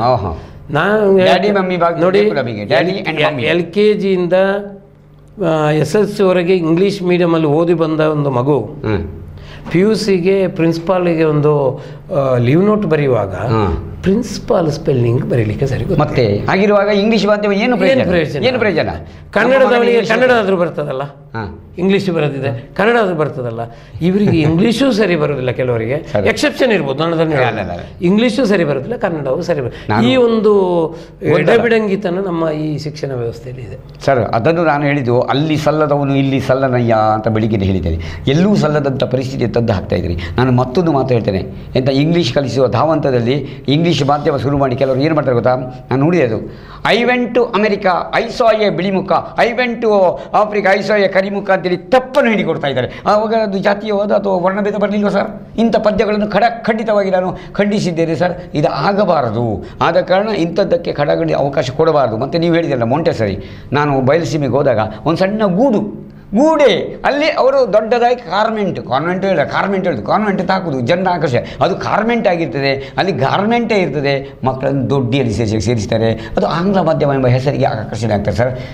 ನಾನು ಶ್ರವಣಬೆಳಗೊಳದ ಅಂಬಿಕಾ ಹೈಸ್ಕೂಲ್ನ ಫೌಂಡರ್ HM. ಅದರ ಮೊದಲು ಪ್ರೈಮರಿ ಅಂಬಿಕಾ ಶಾಲೆಯಲ್ಲೇ ನಾವು, ನೀವು ಹೇಳಿದ್ರಲ್ಲ, ಟೈ, ಬ್ಯಾಡ್ಜು, ಬೆಲ್ಟ್ ಎಲ್ಲವನ್ನು ಮಾಡಿದ್ದೇವೆ ಕನ್ನಡ ಮಾಧ್ಯಮದಲ್ಲಿ. ಈಗ ಇಂಗ್ಲೀಷ್ ಅಲ್ಲಿ ಶುರುವಾಗಿದೆ. ನೀವು ಹೇಳಿದಾಗೆ ಕನ್ನಡ ಮಾಧ್ಯಮದಲ್ಲಿ ಜನ ಆಕರ್ಷಣೆ ಮಾಡಿದ ಅತ್ಯಂತ ಪ್ರಸಿದ್ಧ ಶಾಲೆ ಅಂಬಿಕಾ ಶಾಲೆ ಆಗಿದೆ. ಈಗ ಅವರದ್ದು ಇಂಗ್ಲೀಷ್ ಮೀಡಿಯಂ ಎಲ್ಲ ಬಂತು ವ್ಯವಸ್ಥೆಗೆ ಸರಿಯಾಗಿ. ಇಲ್ಲಿ ನಮ್ಮ ಉಜಿರೆಯಲ್ಲಿ ಇರಲೇ ಇಲ್ಲ, ಅನುಗ್ರಹ ಇದ್ದದ್ದು. ಈಗ ನಮ್ಮ ವೀರೇಂದ್ರ ಸಹ CBSE ಸಿಲೆಬಸ್ ಸ್ಟಾರ್ಟ್ ಆಗಿದೆ. ಏನೇ ಇರಲಿ, ಪ್ರಸನ್ನದಲ್ಲಿ ಉಂಟು, ಎಲ್ಲ ತುಂಬ ಐತಪ್ಪ. ಅಲ್ಲಲ್ಲಿವೆ ನಿಮ್ಮ ನಿಯಮಗಳು. ಯಾರಿಗೆ? ಗಾಳಿಗೆ ತೂರಿ ನಿಯಮ. ಒಂದೇ ಕಂಪೌಂಡ್ ಒಳಗಡೆ 2 ಉಂಟಲ್ಲ ಶಿಕ್ಷಣ ಶಾಲೆಗಳು. ಆ ಮಟ್ಟಿಗೆ ನಾನು ಅದನ್ನು ಏನು ಗೊತ್ತುಂಟ, ಸರ್ಕಾರ, ನಾನೇ ಫಾರ್ ಎಕ್ಸಾಂಪಲ್ ನಾವು ಕಾಲೇಜ್ ಮಾಡೋ ಹೊತ್ತಿಗೆ ಸುತ್ತಮುತ್ತಲಿನ 5 ಕಿಲೋಮೀಟರ್ನ ಒಳಗಿನ ಕಾಲೇಜುಗಳಿಂದ ಪರ್ಮಿಷನ್ ಬೇಕಿತ್ತು. ಇಲ್ಲ ನಿಮಗೆ ಪರ್ಮಿಷನ್ ಇಲ್ಲ. ಹೌದು. ಈಗ ಅದೇನಿಲ್ಲ. ಇಲ್ಲ, ಇವರಿಗೆ ಕೂತೆ ಮಾಡೋದು ಹಣದಲ್ಲಿ ಎಲ್ಲವೂ ಚಲಾವಣೆ ಬರ್ತಾ ಇದೆ ಸರ್. ಆ ಮಟ್ಟಿಗೆ ನಮ್ಮ ಡಾಕ್ಟರ್ ಮೋಹನ್ ಆಳ್ವರನ್ನು ನಾನು ಒಂದು ಕಡೆ ಹೊಗಳ್ತೇನೆ. ಆಂಗ್ಲ ಮಾಧ್ಯಮ ನಡೆಸ್ತಾ ಇದ್ದಾರೆ, ಇದು ಕನ್ನಡ ಮಾಧ್ಯಮ ಶಾಲೆಯನ್ನು ಅವರು ನಡೆಸ್ತಾ ಇದ್ದಾರೆ ನೋಡಿ, ಅವರಿಗೆ ದೊಡ್ಡದಾದ ಸಲಾಮ್. ಅದು ನೀವು ಆಲ್ವರನ್ನು ನೋಡಬೇಕು. ಒಂದು 500 ಸೀಟಿಗೆ 8,000 ಜನ ವಿದ್ಯಾರ್ಥಿಗಳು ಪರೀಕ್ಷೆ ಬರೀಲಿಕ್ಕೆ ಬರ್ತಾರೆ ಕನ್ನಡ ಮಾಧ್ಯಮಕ್ಕೆ. ಉಚಿತವಾಗಿ ಕೊಡ್ತಾ ಇದ್ದಾರೆ. ಅದು ಆಯ್ಕೆ ಆಗಬೇಕು. ನಮಗೆ ಸಹ ಹೋಗಿದ್ದೆ ಅಷ್ಟೇ, ಆಯ್ಕೆ ಆಗಬೇಕು ಅದಿದೆ. ಅಂಥ ಶಾಲೆಯನ್ನು ನಡೆಸ್ತಕ್ಕಂಥ ನಿಜವಾದ ಮೋಹನ್ ಆಳ್ವರೇ, ಯು ಆರ್ ಗ್ರೇಟ್ ಅಂತ ನಾನು ಹೇಳ್ತೇನೆ. ಮತ್ತು ಅವರು ಶಿಕ್ಷಣದ ಜೊತೆಗೂ ಕೂಡ ಸಾಂಸ್ಕೃತಿಕ ರೂವಾರಿ ಅವರು. 2 ಮಾತಿಲ್ಲ, ಆದರೆ ಬಾಕಿ ಆಗಿಲ್ಲ ನೋಡಿ. ಒಂದು ಶಿಕ್ಷಣ ಯಾವತ್ತೂ ಕೂಡ ಶಿಕ್ಷೆ ಆಗಬಾರ್ದು. ಹೌದು, ಖಂಡಿತ. ಮಕ್ಕಳಿಗೆ ಸರ್ವ ಶಿಕ್ಷಾ ಅಭಿಯಾನ ಅಂದರೆ ತಪ್ಪದಿಲ್ಲ ಹಾಗೆ ಆಗಿದೆ. ಇವತ್ತು ಏನಾಗಿದೆ ಅಂದರೆ ನಮ್ಮ ಪೇರೆಂಟ್ಗಳಲ್ಲಿ ದುಡ್ಡುಂಟು, ಹಾಗಾಗಿ ಇಂಥ ಸ್ಕೂಲಲ್ಲಿ ಎಷ್ಟು ಖರ್ಚಾದರೂ ತೊಂದರೆ ಇಲ್ಲ ಹಾಕಿ ಕಳಿಸ್ತಾರೆ. ಆದರೆ ಇಲ್ಲಿ ನೋವನ್ನು ಅನುಭವಿಸ್ತಾ ಇರ್ತಾನೆ, ಅದು ಶಿಕ್ಷೆ ಆಗ್ತಾ ಇದೆ ಅಂತ. ನಮಗೆ ಅದು ಖುಷಿಯಿಂದ ಇರಬೇಕು ಶಿಕ್ಷಣ. ಸರಿ ಸರಿ ಸರಿ. ಆ ಶಿಕ್ಷಣವನ್ನು ಇನ್ನೂ ಮುಂದಕ್ಕೆ ನಾವು ಗ್ರಹಿಸುವುದೇ ಕಷ್ಟ. ಮತ್ತೆ ನೀವೀಗ ಇಷ್ಟೆಲ್ಲ ಮಾತಾಡಿದ್ರಲ್ಲ, ಹೌದಲ್ಲ, ಇಷ್ಟು ಮಾತಾಡಿದರೆ ಅವರಿಗೇನೋ ಸರಿ ಇಲ್ಲ, ಅವನ ಹುಚ್ಚ, ನೇರವಾದ ಮಾತು ಅವನಿಗೆ ಹುಚ್ಚ. ನಾನು ನೋಡಿದೆ, ಬಂದಿದೆ ಕೆಲವು ಕಮೆಂಟ್ ಬಂದೆ, ಅವ ಹುಚ್ಚ ಬರ್ರೆ ನಮ್ಮೂರಿನ ಹುಚ್ಚ ಅಂತ. ನನಗೆ ತೊಂದರೆ ಇಲ್ಲ ಸರ್, ಹೇಳ್ತಾರೆ ದಾರಿಯಲ್ಲಿ ಹೋಗುವ ಮಾರಿಗೆ ನಾನು ಗಮನ ಕೊಡೋದಿಲ್ಲ, ಹೇಳುವ ಅವನ ದಾರಿಯಲ್ಲಿ ಹೋಗುವ ಮಾರಿಗೆ ನಾನು ಎದುರು ಹಾಕೊಳ್ಳೋದಿಲ್ಲ. ಹೇಳುವರು ಹೇಳ್ತಾ ಇರ್ತಾರೆ, ಅವರ ಬಾಯಲ್ಲಿ ಎರಡು ಕಿವಿ ಇದೆ, ಒಂದು ಕಿವಿ ಹಿಡಿಯ. ವಿಷಯ ಸ್ಪಷ್ಟ ಅಲ್ವೇ ಅದು? ಅಲ್ವ, ನೀವು ಹೇಳಿದ ವಿಷಯ 100ಕ್ಕೆ 100 ಸ್ಪಷ್ಟ. ನಾನು ಕನ್ನಡ ಮಾಧ್ಯಮದಲ್ಲೂ ಪಾಠ ಮಾಡಿದ್ದೇನೆ, ಆಂಗ್ಲ ಮಾಧ್ಯಮದಲ್ಲೂ ಪಾಠ ಮಾಡಿದ್ದೇನೆ. ಕೇರಳದಲ್ಲಿ ಹೆಚ್ಚುವರಿ ವಿಭಾಗವಾಗಿ ಆಂಗ್ಲ ಮಾಧ್ಯಮ ಶಾಲೆ ನಮ್ಮಲ್ಲಿದೆ, ಸಂಪೂರ್ಣ ಅನುದಾನಿತ. ಆದ್ದರಿಂದ ಉಚಿತ, ಮಕ್ಕಳಿಗೆ ಉಚಿತ. ಆದ ಕಾರಣ ನಮ್ಮಲ್ಲಿ ಮಕ್ಕಳು ತುಂಬ ಇದ್ದಾರೆ. ನೆನಪಿಡಿ, ಇಲ್ಲಿಯಾಗೆ ಪೈಪೋಟಿ ಇಲ್ಲ. ನೋಡಿ, ಇವತ್ತು ಏನು ಅಂತ ಹೇಳಿದ್ರೆ ಮನುಷ್ಯರು ಮುಖವಾಡಗಳನ್ನ ಹಾಕ್ಕೊಂಡು ಮಾತಾಡ್ತಾ ಇದ್ದಾರೆ. ಹೌದಲ್ಲ, ಆ ಮುಖವಾಡ ತೆಗೆದಾಗ ನಮಗೆ ನೈಜತೆ ಗೊತ್ತಾಗ್ತದೆ. ಆದರೆ ಅವರಿಗೆಲ್ಲ ಪ್ರಶಸ್ತಿಗೆ ಹಿಂದೆ ಹೋಗಿ ತಗೊಳ್ಳೋದು. ಹೌದೌದು. ಮತ್ತೆ ಹಾಗಾಗಿ ಶಿಕ್ಷಣ ಅನ್ನುವಂಥದ್ದು ವ್ಯಾಪಾರ ಆಗ್ತಾ ಇದೆ. ಇನ್ನೊಂದು ಕಡೆಯಿಂದ ಭಾರಿ ಅಭಿವೃದ್ಧಿ ಆಗ್ತಾ ಇದೆ ಅಂತ ಹೇಳ್ತೇವೆ. ಆದರೆ ಇದೇ ರೀತಿ ಮುಂದುವರಿದರೆ ಕಷ್ಟ. ನಮ್ಮ ದೇಶ ಈಗ, ಯಾಕಂದರೆ ಈಗ ಹೆಚ್ಚು ಯುವಕರಿರುವಂಥ ದೇಶ ನಮ್ಮ ಭಾರತ. ಇನ್ನೊಂದು ಹಂತ ಬಂದಾಗ ಹೆಚ್ಚು ಮುದುಕರಿರುವ ದೇಶ ಆಗ್ತದೆ. ಆವಾಗ ನಾವು ದೇಶವನ್ನು ಎಲ್ಲಿ ಕಟ್ಟಬೇಕು, ಈ ವಿದ್ಯಾರ್ಥಿಗಳ ಮನಸ್ಥಿತಿಯಲ್ಲಿ ನೋಡಬೇಕು. ನಾವು ಇವತ್ತಿನ ಸಂದರ್ಭದಲ್ಲಿ ದಿನ ಪೇಪರಲ್ಲಿ ನೋಡ್ತಾ ಇದ್ದೇವೆ ನಾವು, ವಿದ್ಯಾರ್ಥಿಗಳ ಮನಸ್ಥಿತಿ ಹೇಗೆ ಅಂದರೆ, ನಾವು ವಿದ್ಯಾರ್ಥಿಗಳನ್ನು ಎಲ್ಲಿ ಮೆತ್ತಬೇಕು ಅಲ್ಲಿ ಮೆತ್ತುವುದಿಲ್ಲ, ಎಲ್ಲಿ ಕೆತ್ತಬೇಕು ಅಲ್ಲಿ ಕೆತ್ತುವುದಿಲ್ಲ. ಈ ಕೆತ್ತುವ ಕೆಲಸವನ್ನು ಅಧ್ಯಾಪಕರು, ಉಪನ್ಯಾಸಕರು ಮಾಡಿದ್ರೇ ನಾಳಿನೊಂದು ಸುಂದರವಾದ ಪ್ರಜೆಗಳನ್ನು ಕೊಡಲಿಕ್ಕೆ, ಈ ದೇಶಕ್ಕೆ ಕೊಡಲಿಕ್ಕೆ ಸಾಧ್ಯ ಆಗ್ತದೆ ಅಂತ ನಾನು ಹೇಳ್ತೇನೆ. ಸರ್, ಈ ಸಂದರ್ಭದಲ್ಲಿ ಎರಡು ಮಾತನಾಡಿದೆ. ಹರ್ ಘರ್ ತಿರಂಗ ನನ್ನದೇ ಯೋಜನೆ. ಈಗ ಪದೇ ಪದೇ ಹೇಳಿದೆ ನಾನು, ಹರ್ ಘರ್ ತಿರಂಗ ದೀಪಕ್ ಮೋಜುಗ ಅಲ್ಲ. ನಾನು ಅದರದ್ದು ಹೇಳಿದ್ದೇನೆ. 2000 ನಾನು ನಮ್ಮ ಟಿ ವಿಯಲ್ಲಿ KCN ಚಾನಲ್ ಹೇಳಿದ್ದೇನೆ. 2019ರಲ್ಲಿ ನಾನು ನನ್ನ ಫೇಸ್ಬುಕ್ಕಲ್ಲಿ ಹಾಕಿದ್ದೇನೆ. ಯಾವುದೇ ಧ್ವಜಾರೋಹಣ ಇರ್ತಕ್ಕಂಥ ಸ್ವಾತಂತ್ರ್ಯ ದಿನ, ಪ್ರಜಾಪ್ರಭುತ್ವ ದಿನ ಅಷ್ಟುಗಳಿಗೆ ಮಕ್ಕಳಿಗೆ ಮಾತ್ರ ಸೀಮಿತ ಅಲ್ಲ. ಪ್ರತಿಯೊಬ್ಬ ಪ್ರಜೆ ಮನೆಗಳಲ್ಲಿ ಆಚರಿಸಿ, ಇಲ್ಲದೆ ಗ್ರಾಮ ಪಂಚಾಯತಿ ಒಂದು ಸೇರಿ ಪ್ರತಿಯೊಬ್ಬರು ಆಚರಿಸಿ, ಒಂದು 10 ನಿಮಿಷ ಬಸ್ ಸ್ಟಾಪ್ ಆಗಬೇಕು, ರಿಕ್ಷಾ ಸ್ಟಾಪ್ ಆಗಬೇಕು ಹೇಳುವ ಮಾತನ್ನು ನಾನು ಅವತ್ತು ಹೇಳಿದ್ದೇನೆ. ಅದೇ ಹರ್ ಘರ್ ತಿರಂಗ ಮಾಡಿದಂಥ ಮಹಾನ್ಯ ಪ್ರಧಾನಮಂತ್ರಿಗಳಿಗೆ ದೊಡ್ಡದಾದಂಥ ಒಂದು ನಮಸ್ಕಾರವನ್ನು ಹೇಳ್ತಾ, ನೆನಪಿಡಿ, ಹರ್ ಘರ್ ತಿರಂಗದ ಕಲ್ಪನೆ ನನ್ನದು. ಈಗ ಇನ್ನೊಂದನ್ನು ಹೇಳಿದ್ದೇನೆ, ಅದು ನಿಮ್ಮ ಗಮನಕ್ಕೆ ತರುವುದಾದರೆ, ನೀರು, ಮಳೆ ಬೇಸಿಗೆಗಾಲದಲ್ಲಿ ನೀರಿನ ಹಾಹಾಕಾರ ಇದೆ. ಏನು ನಿಧಿ ಯಾರ್ದು? ಸರ್ಕಾರದ್ದು. ಜಲನಿಧಿ ಯಾರ್ದು? ಸರ್ಕಾರ. ನನ್ನ ಜಾಗದಲ್ಲದು. ಅದೇ ರೀತಿ ಸರ್ಕಾರ ಆದ್ಯ ಮಾಡಿ ಬೇಸಿಗೆಯಲ್ಲಿ ಅತಿ ಹೆಚ್ಚು ಇರುವ ನೀರು ದನ ತೊಳೆದು ಕೊಡಲ್ಲ, ಸರ್ಕಾರ ಸ್ಥಳೀಯ ಸರ್ಕಾರದ ಮೂಲಕ ಅದನ್ನು ವಿತರಣೆ ಮಾಡಿ ಉಚಿತವಾಗಿ ಕೊಡಬೇಕು. ಅದಕ್ಕೆ ಸಣ್ಣ ಮೌಲ್ಯದಲ್ಲಿ ಅಂತ ನಾನು ಹೇಳಿದ್ದೇನೆ. ಇದು ನನ್ನ ಹೊಸ ಆಶಯವನ್ನು ಹೇಳುತ್ತಾ, ನೆನಪಿಡಿ, education is N industry. All the students are raw material, parents are well-wisher and all the politicians are godfathers ಅಂತ ನಾನು ಹೇಳಿದ್ದೇನೆ ಸರ್. ಇದು ಇವತ್ತಲ್ಲ, ಅವತ್ತೇ ಹೇಳಿದ್ದೇನೆ. ಆದರೆ ನೀವು ಹೇಳಿದಂಥ ಥಿಯರಿಗೆ ಬಂದಿದೆ. ಈಗ ಇನ್ಸ್ಪೈರ್ ಅವಾರ್ಡ್ನ ಬಗ್ಗೆ ಎರಡು ಮಾತು ಹೇಳಿ. ಯಾಕೆಂದರೆ ಇನ್ಸ್ಪೈರ್ ಅವಾರ್ಡಿಗೆ 10,000 ರೂಪಾಯಿ ಕೊಡೋದು, 2,000 ರೂಪಾಯಿ ಹೆಡ್ ಮಾಸ್ಟರ್ ಮುಡ್ಕೊಳ್ಳೋದು, ಅಲ್ಲಿ ಏಜೆಂಟಿಗೆ ಸ್ವಲ್ಪ ದುಡ್ಡು ಕೊಡೋದು, ಈ ಮಗುವಿನ ಮೂಲಕ ಮಾಡಿಸಿ ನಮ್ಮ ಮಗು ಇನ್ಸ್ಪೈರ್ ಅವಾರ್ಡ್ ಸರಿಯಾ? ಬೇಕಾ? ಖರ್ಚು ಮಾಡಬೇಕಾ ಅಷ್ಟು ದುಡ್ಡು? ಈ ರಸ ಮಾಡೋದು ಬೇಡವಾ? ಅವಾರ್ಡ್ಗಳು ಈ ಎಲ್ಲ ಇದರ ಬಗ್ಗೆ ನಮಗೆಲ್ಲ ಅಷ್ಟು ವಿಶ್ವಾಸ ಇಲ್ಲ. ಈ ಇನ್ಸ್ಪೈರ್ ಅವಾರ್ಡ್ ಮಕ್ಕಳಿಗೆ ಕೊಡುವಂಥದ್ದು ನೋಡಿ, ಅದು ಯಾವ ಮಕ್ಕಳು ತಗೊಳ್ತಾರೆ ಅನ್ನೋದು ಮುಖ್ಯ. ಶಾಲೆಗೆ 10,000 ರೂಪಾಯಿ ಬರುತ್ತೆ. ಅದು ಹೇಳಿ. ಅಲ್ಲ, ನಮ್ಮಲ್ಲಿ ಅದು ನೀವು ಸರ್ಕಾರಿ ಶಾಲೆಗಳಿಗೆ ನಿಮಗೆ ಅದು ಇಲ್ಲ. ಇಲ್ಲ, ನೀವು ಕೊಂಡೋಗ್ಬೇಕಷ್ಟೇ. ಎಂಥದಿಲ್ಲ. ನೀವು ಅದು ಈಗ ನೋಡಿ, ನಮ್ಮಲ್ಲಿ ಪ್ರತಿಭಾ ಕಾರಂಜಿ ಅಂತ ಇತ್ತು, ಅದು ಬೋಗಸು. ಅದು ಈಗ ಏನಾಗಿದೆ, ಈಗ ಬಾಕಿ ಭಾಷಣ ಅದೆಲ್ಲ ಪ್ರೈಮರಿಗೆ ಬಂದ, ಹೈಸ್ಕೂಲಿಗೆ ಇಲ್ಲ ಸರ್. ಪ್ರತಿಭಾ ಕಾರಂಜಿಗೆ ಮ್ಯಾನುವಲ್ ಉಂಟಾ? ಪ್ರತಿಭಾ ಕಾರಂಜಿಯಲ್ಲಿ ಅಪೀಲ್ ಕಮಿಟಿ ಉಂಟಾ? ಇದು ಎರಡೇ ಪ್ರಶ್ನೆ. ಪ್ರತಿಭಾ ಕಾರಂಜಿ ಹೇಗಿರಬೇಕು, ಮ್ಯಾನುವಲ್ ಬೇಕು. ನಮ್ಮಲ್ಲೂ ಪ್ರತಿಭಾ ಕಾರಂಜಿಯನ್ನು ಕಲೋತ್ಸವ ಹೇಳ್ತೇವೆ, ಅದು ರಾಜ್ಯ ಮಟ್ಟದಲ್ಲಿ ನಾವು ಹೋಗ್ತಾ ಇದ್ದೇವೆ. ಅಲ್ಲಿ ಒಂದು ಮ್ಯಾನುವಲ್ ಇದೆ, ರಿಟರ್ನ್. Second, appeal committee. ನನಗೆ ಸಮಾಧಾನ ಇಲ್ಲದೆ ಅಪೀಲ್ ಕಮಿಟಿ ಇದೆ. ಅಪೀಲ್ ಕಮಿಟಿ ಮೀರಿದೆ, ನಾವು ಕೋರ್ಟಿಗೆ ಹೋಗ್ತೇವೆ. ಕೋರ್ಟಲ್ಲಿ ಜಯ ಪಡೆದದ್ದು ಎಷ್ಟೋ ಇದೆ. ಇವತ್ತು ಅನೇಕ ಸಿನಿಮಾ ಆ್ಯಕ್ಟರ್ ಆದದ್ದು ಪ್ರತಿಭಾ ಕಾರಂಜಿ. ಅದನ್ನು ನಾವು ಅಲ್ಲಿ ಹೆಸರು ಬೇರೆ ಕಲೋತ್ಸವ ಅಂತ ಕರೀತಾ ಇದ್ದೇವೆ. ಮೊದಲು ಸಂಸ್ಕೃತೋತ್ಸವ, ಅರಬಿಕೋತ್ಸವ ಹೀಗಿತ್ತು ಸರ್, ಯೋಜನೋತ್ಸವ. ಈಗ ಅದನ್ನು ಕೊಂಡೋಗಿ ಕಲೋತ್ಸವ ಮಾಡಿದ್ದೇವೆ. ಈಗಲೂ ಸಂಸ್ಕೃತೋತ್ಸವ ಬೇರೆ ಇದೆ, ಆರಂಭಿಕೋತ್ಸವ ಬೇರೆ ಇದೆ. ಜೊತೆಗೆ ನಾನು ಹೇಳಿದೆ, ಈಗಾಗಲೇ ನಿಮಗೆ ಹೇಳಿದಾಗೆ ಪ್ರತಿಭಾ ಕಾರಂಜಿಯಲ್ಲಿ ಅನ್ಯಾಯ ಆಗಲಿಕ್ಕೆ ಸಾಧ್ಯವೇ ಇಲ್ಲ. ಸ್ವಲ್ಪ ಜಡ್ಜ್ಮೆಂಟಲ್ಲಿ ಗಡಿಬಿಡಿ ಅಂದರೆ ದುಡ್ಡಿನಲ್ಲಿ ಇದೆ ವಿನಃ. ಆದರೆ ನಿಮ್ಮ ಬೆಳ್ತಂಗಡಿ ತಾಲೂಕಿಗೆ ನಮ್ಮ ಬೇರೆ ತಾಲೂಕು ಅಟ್ಲೀಸ್ಟ್ ನಿಜವಾಗಿ ಜಿಲ್ಲೆ ಬೇರೆ, ಮಂಗಳೂರಿಂದ ಕರ್ಕೊಂಡು ಬರಬೇಕು, ಮಂಗಳೂರಿಗೆ ಉಡುಪಿಯಿಂದ ಕರ್ಕೊಂಡು ಬರಬೇಕು, ಅವರಿಗೆ ಸರ್ವ ಮೌಲ್ಯತೆಗಳು ಕೊಡಬೇಕು. ಅದು ಆಗ್ತಾ ಇಲ್ಲದೆ ಇರುವ ದುರಂತ. ಯಾವಾಗ ಮ್ಯಾನ್ಯುವಲ್ ಮಾಡ್ತಾರೆ, ಯಾವಾಗ ನಿಯಮಬದ್ಧವಾಗಿ ಆಗ್ತದೆ, ಯಾವಾಗ ಅಪೀಲ್ ಕಮಿಟಿ ಆಗುತ್ತೆ, ಆಗ ಮಾತ್ರ ಸರಿಯಾಗುತ್ತೆ. ಅದಕ್ಕಾಗಿ ನಾನು ಹೇಳೋದು, ಪ್ರತಿಭಾ ಕಾರಂಜಿ ಕಾರುತ್ತಿದೆ, ನಾರುತ್ತಿದೆ. ಅದು ಸ್ಪಷ್ಟ. ಯಾಕಂದರೆ ಯಾರು ಮಾಡ್ತಾರ ಅವ್ರು ಇಂಥವರು, ಇಂಥ ಸ್ಕೂಲ್ನವರು, ಅವರಿಗೆ ಪ್ರೈಸ್ ಅವರು ಬೇಕಾದಾಗೆ ಮಾಡ್ತಾರೆ, ಬೇಕಾದಾಗೆ ಬಂದು ಎಂತ ಮಾರ್ಕ್ ಆಗೋದು. ನಾನು ನಮ್ಮ ಶಾಲೆಗೆ ನನ್ನನ್ನು ಕೊಟ್ಟರೆ ನಾನೇ ಮಾರ್ಕ್ ಆಗೋದು ನನ್ನ ಶಾಲೆಗೆ. ಹಾಗೆ ಇಲ್ಲಿ ಒಂದು ಭರತನಾಟ್ಯದ ಬಗ್ಗೆ ಒಮ್ಮೆ ಜಗಳ ಆಯಿತು. ಭರತನಾಟ್ಯ ಅಂತ ಗೊತ್ತಿಲ್ಲದವರನ್ನು ಭರತನಾಟ್ಯಕ್ಕೆ ಸ್ಪರ್ಧಿಗಳಾಗಿ ಕೂರಿಸಿ. ಇದು ಎಂತ ಗೊತ್ತಾ, ನಮ್ಮಲ್ಲಿ ಏನಾಗಿದೆ ಗೊತ್ತಾ, ಆರೋಗ್ಯ ಸರಿ ಇಲ್ಲದವನೇ ಆರೋಗ್ಯದ ಮುಖ್ಯಸ್ಥರಾದರೆ ಹೇಗೆ, ಶಿಕ್ಷಣ ಗೊತ್ತಿಲ್ಲದ ಶಿಕ್ಷಣದ ಮುಖ್ಯಸ್ಥರಾದರೆ ಹೇಗೆ, ಭರತನಾಟ್ಯ ಗೊತ್ತಿಲ್ಲದವ ಭರತನಾಟ್ಯದ ಜಡ್ಜ್ ಆದರೆ ಹೇಗೆ, ಯಕ್ಷಗಾನ ಗೊತ್ತಿಲ್ಲದ ಯಕ್ಷಗಾನಕ್ಕೆ ಮಾರ್ಕ್ ಹಾಕಿದರೆ ಹೇಗೆ, ಜನಪದ ಗೀತೆ ಗೊತ್ತಿಲ್ಲದೆ ಕೋಡಗಾನ ಕೋಳಿ ನುಂಗಿತ್ತ ಅದನ್ನು ಜನಪದ ಗೀತೆಯಾಗಿ ಮಾರ್ಕ್ ಹಾಕುವ ಅಧ್ಯಾಪಕರು ಇರುವಾಗ, ಅದೊಂದು ತತ್ವಪದ ಶಿಶುನಾಳ ಶರಣರ ಗೀತೆ ಗೊತ್ತಿಲ್ಲದ ಅಧ್ಯಾಪಕರು ಇನ್ನೆಲ್ಲಿ ಸಾಧ್ಯ? ಹೌದಲ್ಲ?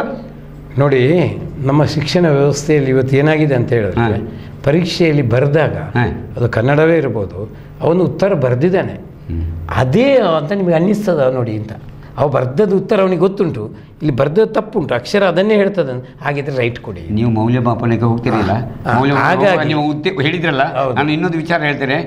ನಮ್ಮ ದಕ್ಷಿಣ ಕನ್ನಡದ ಮಕ್ಕಳು ಸೃಜನಾತ್ಮಕವಾಗಿ ಬರೀತಾರೆ, ಬಯಲುಸೀಮೆಯವರಿಗೆ ಆಗುವುದಿಲ್ಲ. ಮಕ್ಕಿ ಗೈಡಲ್ಲಿರುವ ಉತ್ತರ ಮಾತ್ರ ಬರೆದ್ರೆ ಫುಲ್ ಮಾರ್ಕ್ಸ್. ಆದ ಕಾರಣ SSLCಯಲ್ಲಿ ಮಕ್ಕಳು ಡೌನ್.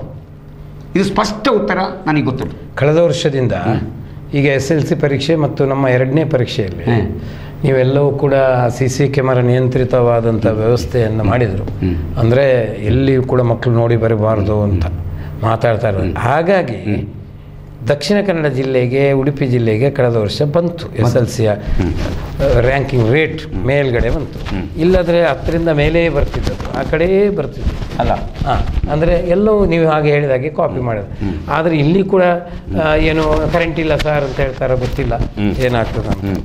ಹಾಗಾಗಿ ಏನೇ ಇರಲಿ, ಒಂದು ರೀತಿಯಲ್ಲಿ ಈ ಶಿಕ್ಷಕರ ದಿನಾಚರಣೆ ಸಂದರ್ಭದಲ್ಲಿ ನಾವು ಶಿಕ್ಷಕರು ಆತ್ಮವಿಮರ್ಶೆಯನ್ನು ಮಾಡಿಕೊಂಡು ಮುಂದಿನ ಜನಾಂಗವನ್ನು ರೂಪಿಸುವಲ್ಲಿ ಪ್ರಾಮಾಣಿಕವಾದ ಪ್ರಯತ್ನವನ್ನೆಲ್ಲ ಶಿಕ್ಷಕರು ಮಾಡಬೇಕು ಅಂತ ನಾನು ಕೋರ್ತೇನೆ. ಯಾಕಂದರೆ ಇವು ಶಿಕ್ಷಕರು ಕೂಡ ಅಷ್ಟೇ ಮಕ್ಕಿ ಏನೋ ಮಾಡುವ ವ್ಯವಸ್ಥೆ. ಒಳ್ಳೆಯವರಿಲ್ವೋ, ಬೇಕಾದಷ್ಟು ಜನ ಇದ್ದಾರೆ. ಆದರೆ ಆ ಒಳ್ಳೆಯವರಿಗೆ ಇವತ್ತು ದಿನ ಅಲ್ಲ. ಆದ್ದರಿಂದ ರಾಧಾಕೃಷ್ಣನವರ ಕಲ್ಪನೆ ಇದ್ದಂಥ ಶಿಕ್ಷಕ, ವಿವೇಕಾನಂದರ ಕಲ್ಪನೆಯಲ್ಲಿದ್ದಂಥ ಶಿಕ್ಷಕ, ಅಂಥ ಶಿಕ್ಷಣ ವ್ಯವಸ್ಥೆ ಇನ್ನು ಈ ನಾಡಿನಲ್ಲಿ ಬರಲಿ ಅಂತ ಆಶಿಸ್ತೇನೆ. ತುಂಬ ಸಂತೋಷ. ಈ ಮುಕ್ತಾಯ ಮಾಡುವ ಮೊದಲು ಇನ್ನೊಂದು ಮಾತು ನಿಮಗೆ ಗೊತ್ತಿರ್ಬೋದು. ಬಿಕರ್ನಗಟ್ಟೆಯಲ್ಲಿ ಒಂದು ಶಾಲೆ PU ಕಾಲೇಜ್ ಬಂತು. ಅದು ಎಲ್ಲಿಂದ ಟ್ರಾನ್ಸ್ಫರ್ ಅದು ಗೊತ್ತಿಲ್ಲ, ಮೈಸೂರಿಂದ. ಆ ಪಾಪ ಅಲ್ಲಿ ಸುವರ್ಣರು ಇದ್ದಾರೆ, ಅವ್ರಿಗೆ ಗೊತ್ತಿದೆ. ಪ್ರಿನ್ಸಿಪಾಲ್ ಅವರು ಅಳ್ತಾ ಇದ್ದಾರೆ. ಯಾಕೆ ಗೊತ್ತಾ, ಅಧ್ಯಾಪಕರೇ ಕೊಟ್ಟಿಲ್ಲ. ಅಧ್ಯಾಪಕರು ಕೊಡದೆ ಇವರು ಇದು ಮಾಡುವಾಗ ಅವರ ಆದೇಶ ಇದೆ, ಆ ಕಾಲೇಜನ್ನೇ ಟ್ರಾನ್ಸ್ಫರ್ ಮಾಡುವಾಗ ಎಲ್ಲ ಅಧ್ಯಾಪಕರು ಇವರು ಕೊಡಲಿಲ್ಲ. ಆ ಸಂದರ್ಭದಲ್ಲಿ ರಾಷ್ಟ್ರೀಯ ವಿದ್ಯಾರ್ಥಿ ಪೋಷಕ ವೇದಿಕೆ ನಾನೇ ಅಲ್ಲಿ ಪುರುಷೋತ್ತಮ ಭಟ್ರಲ್ಲ PT ಪ್ರೆಸಿಡೆಂಟ್ ಅವರು ಹೇಳಿ, ಇಲ್ಲೇನೆ ನಾಳೆ ಪ್ರೆಸ್ ಕಾನ್ಫರೆನ್ಸ್ ಕರೀತೇನೆ ಹೇಳಿದ್ದೇನೆ, ಹೇಳಿ ಇಲ್ಲಿಂದ ಕಮಿಷನ್ನವರಿಗೆ ಮಾತಾಡಿ ಅವರಿಗೆ ಅಧ್ಯಾಪಕರು ಬಂದಿದ್ದಾರೆ, ಇದನ್ನು ಬೇಕಾದ್ರೆ ಕೇಳಿ ನೋಡಿ. ಯಾಕಂದರೆ ಅಧ್ಯಾಪಕರು ಇಲ್ಲ ಅಂದರೆ ಅರ್ಥ ಇದ್ದ ಕಾಲೇಜ್ ಟ್ರಾನ್ಸ್ಫರ್ ಮಾಡೋದು ಬರೀ ಒಬ್ಬ ಅಧ್ಯಾಪಕರನ್ನು. ಇದು ಪಾಪ ಸುವರ್ಣರಿಗೆ ಗೊತ್ತುಂಟು. ಈ ನಿಮ್ಮ ಪ್ರಿನ್ಸಿಪಾಲ್ ಸಂಘದಲ್ಲಿ ಅವರು ಇದ್ದಾರೆ.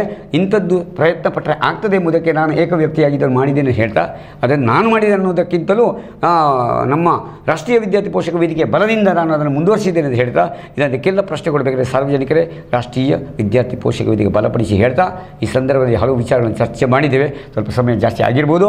ನಮ್ಮ ಯದುಪತಿ ಗೌಡರು ಸಾಮಾನ್ಯ ಅಲ್ಲ, ಅವರು ಬಹಳ ಅದ್ಭುತ ಭಾಷಣಗಾರರು ಮಾತ್ರ ಅಲ್ಲ, ಒಬ್ಬ ಸಾಹಿತಿ ಸಹ ಆಗಿದ್ದಾರೆ. ಅದನ್ನು ಇವತ್ತು ಹೆಚ್ಚು ಹೇಳಿಲಿಲ್ಲ. ಪುಸ್ತಕವು ಬರೆದಿದ್ದಾರೆ. ಅವರಲ್ಲಿ ಒಂದು ಲ್ಯಾಬ್ ಮಾಡಿದ್ದಾರೆ. ಆ ಲ್ಯಾಬಿನ ಹೆಸರಿದ್ದದ್ದು ಪ್ರಧಾನಮಂತ್ರಿದು ಅಟಲ್ ನೋಡಿ, ಅದನ್ನು ಪಡೆದಿದ್ದಾರೆ. ಆ ಶಾಲೆ ಬಹಳ ಅದ್ಭುತವಾಗಿದೆ. ಅವರ ಈ ಮನದಾಳದ ಮಾತುಗಳಿಗಾಗಿ ನಮ್ಮ ಮಂಗಳೂರು ಸಮಾಚಾರ ವಾಹಿನಿಯಿಂದ ಅನಂತ ವಂದನೆಗಳು. ನಮಸ್ತೆ.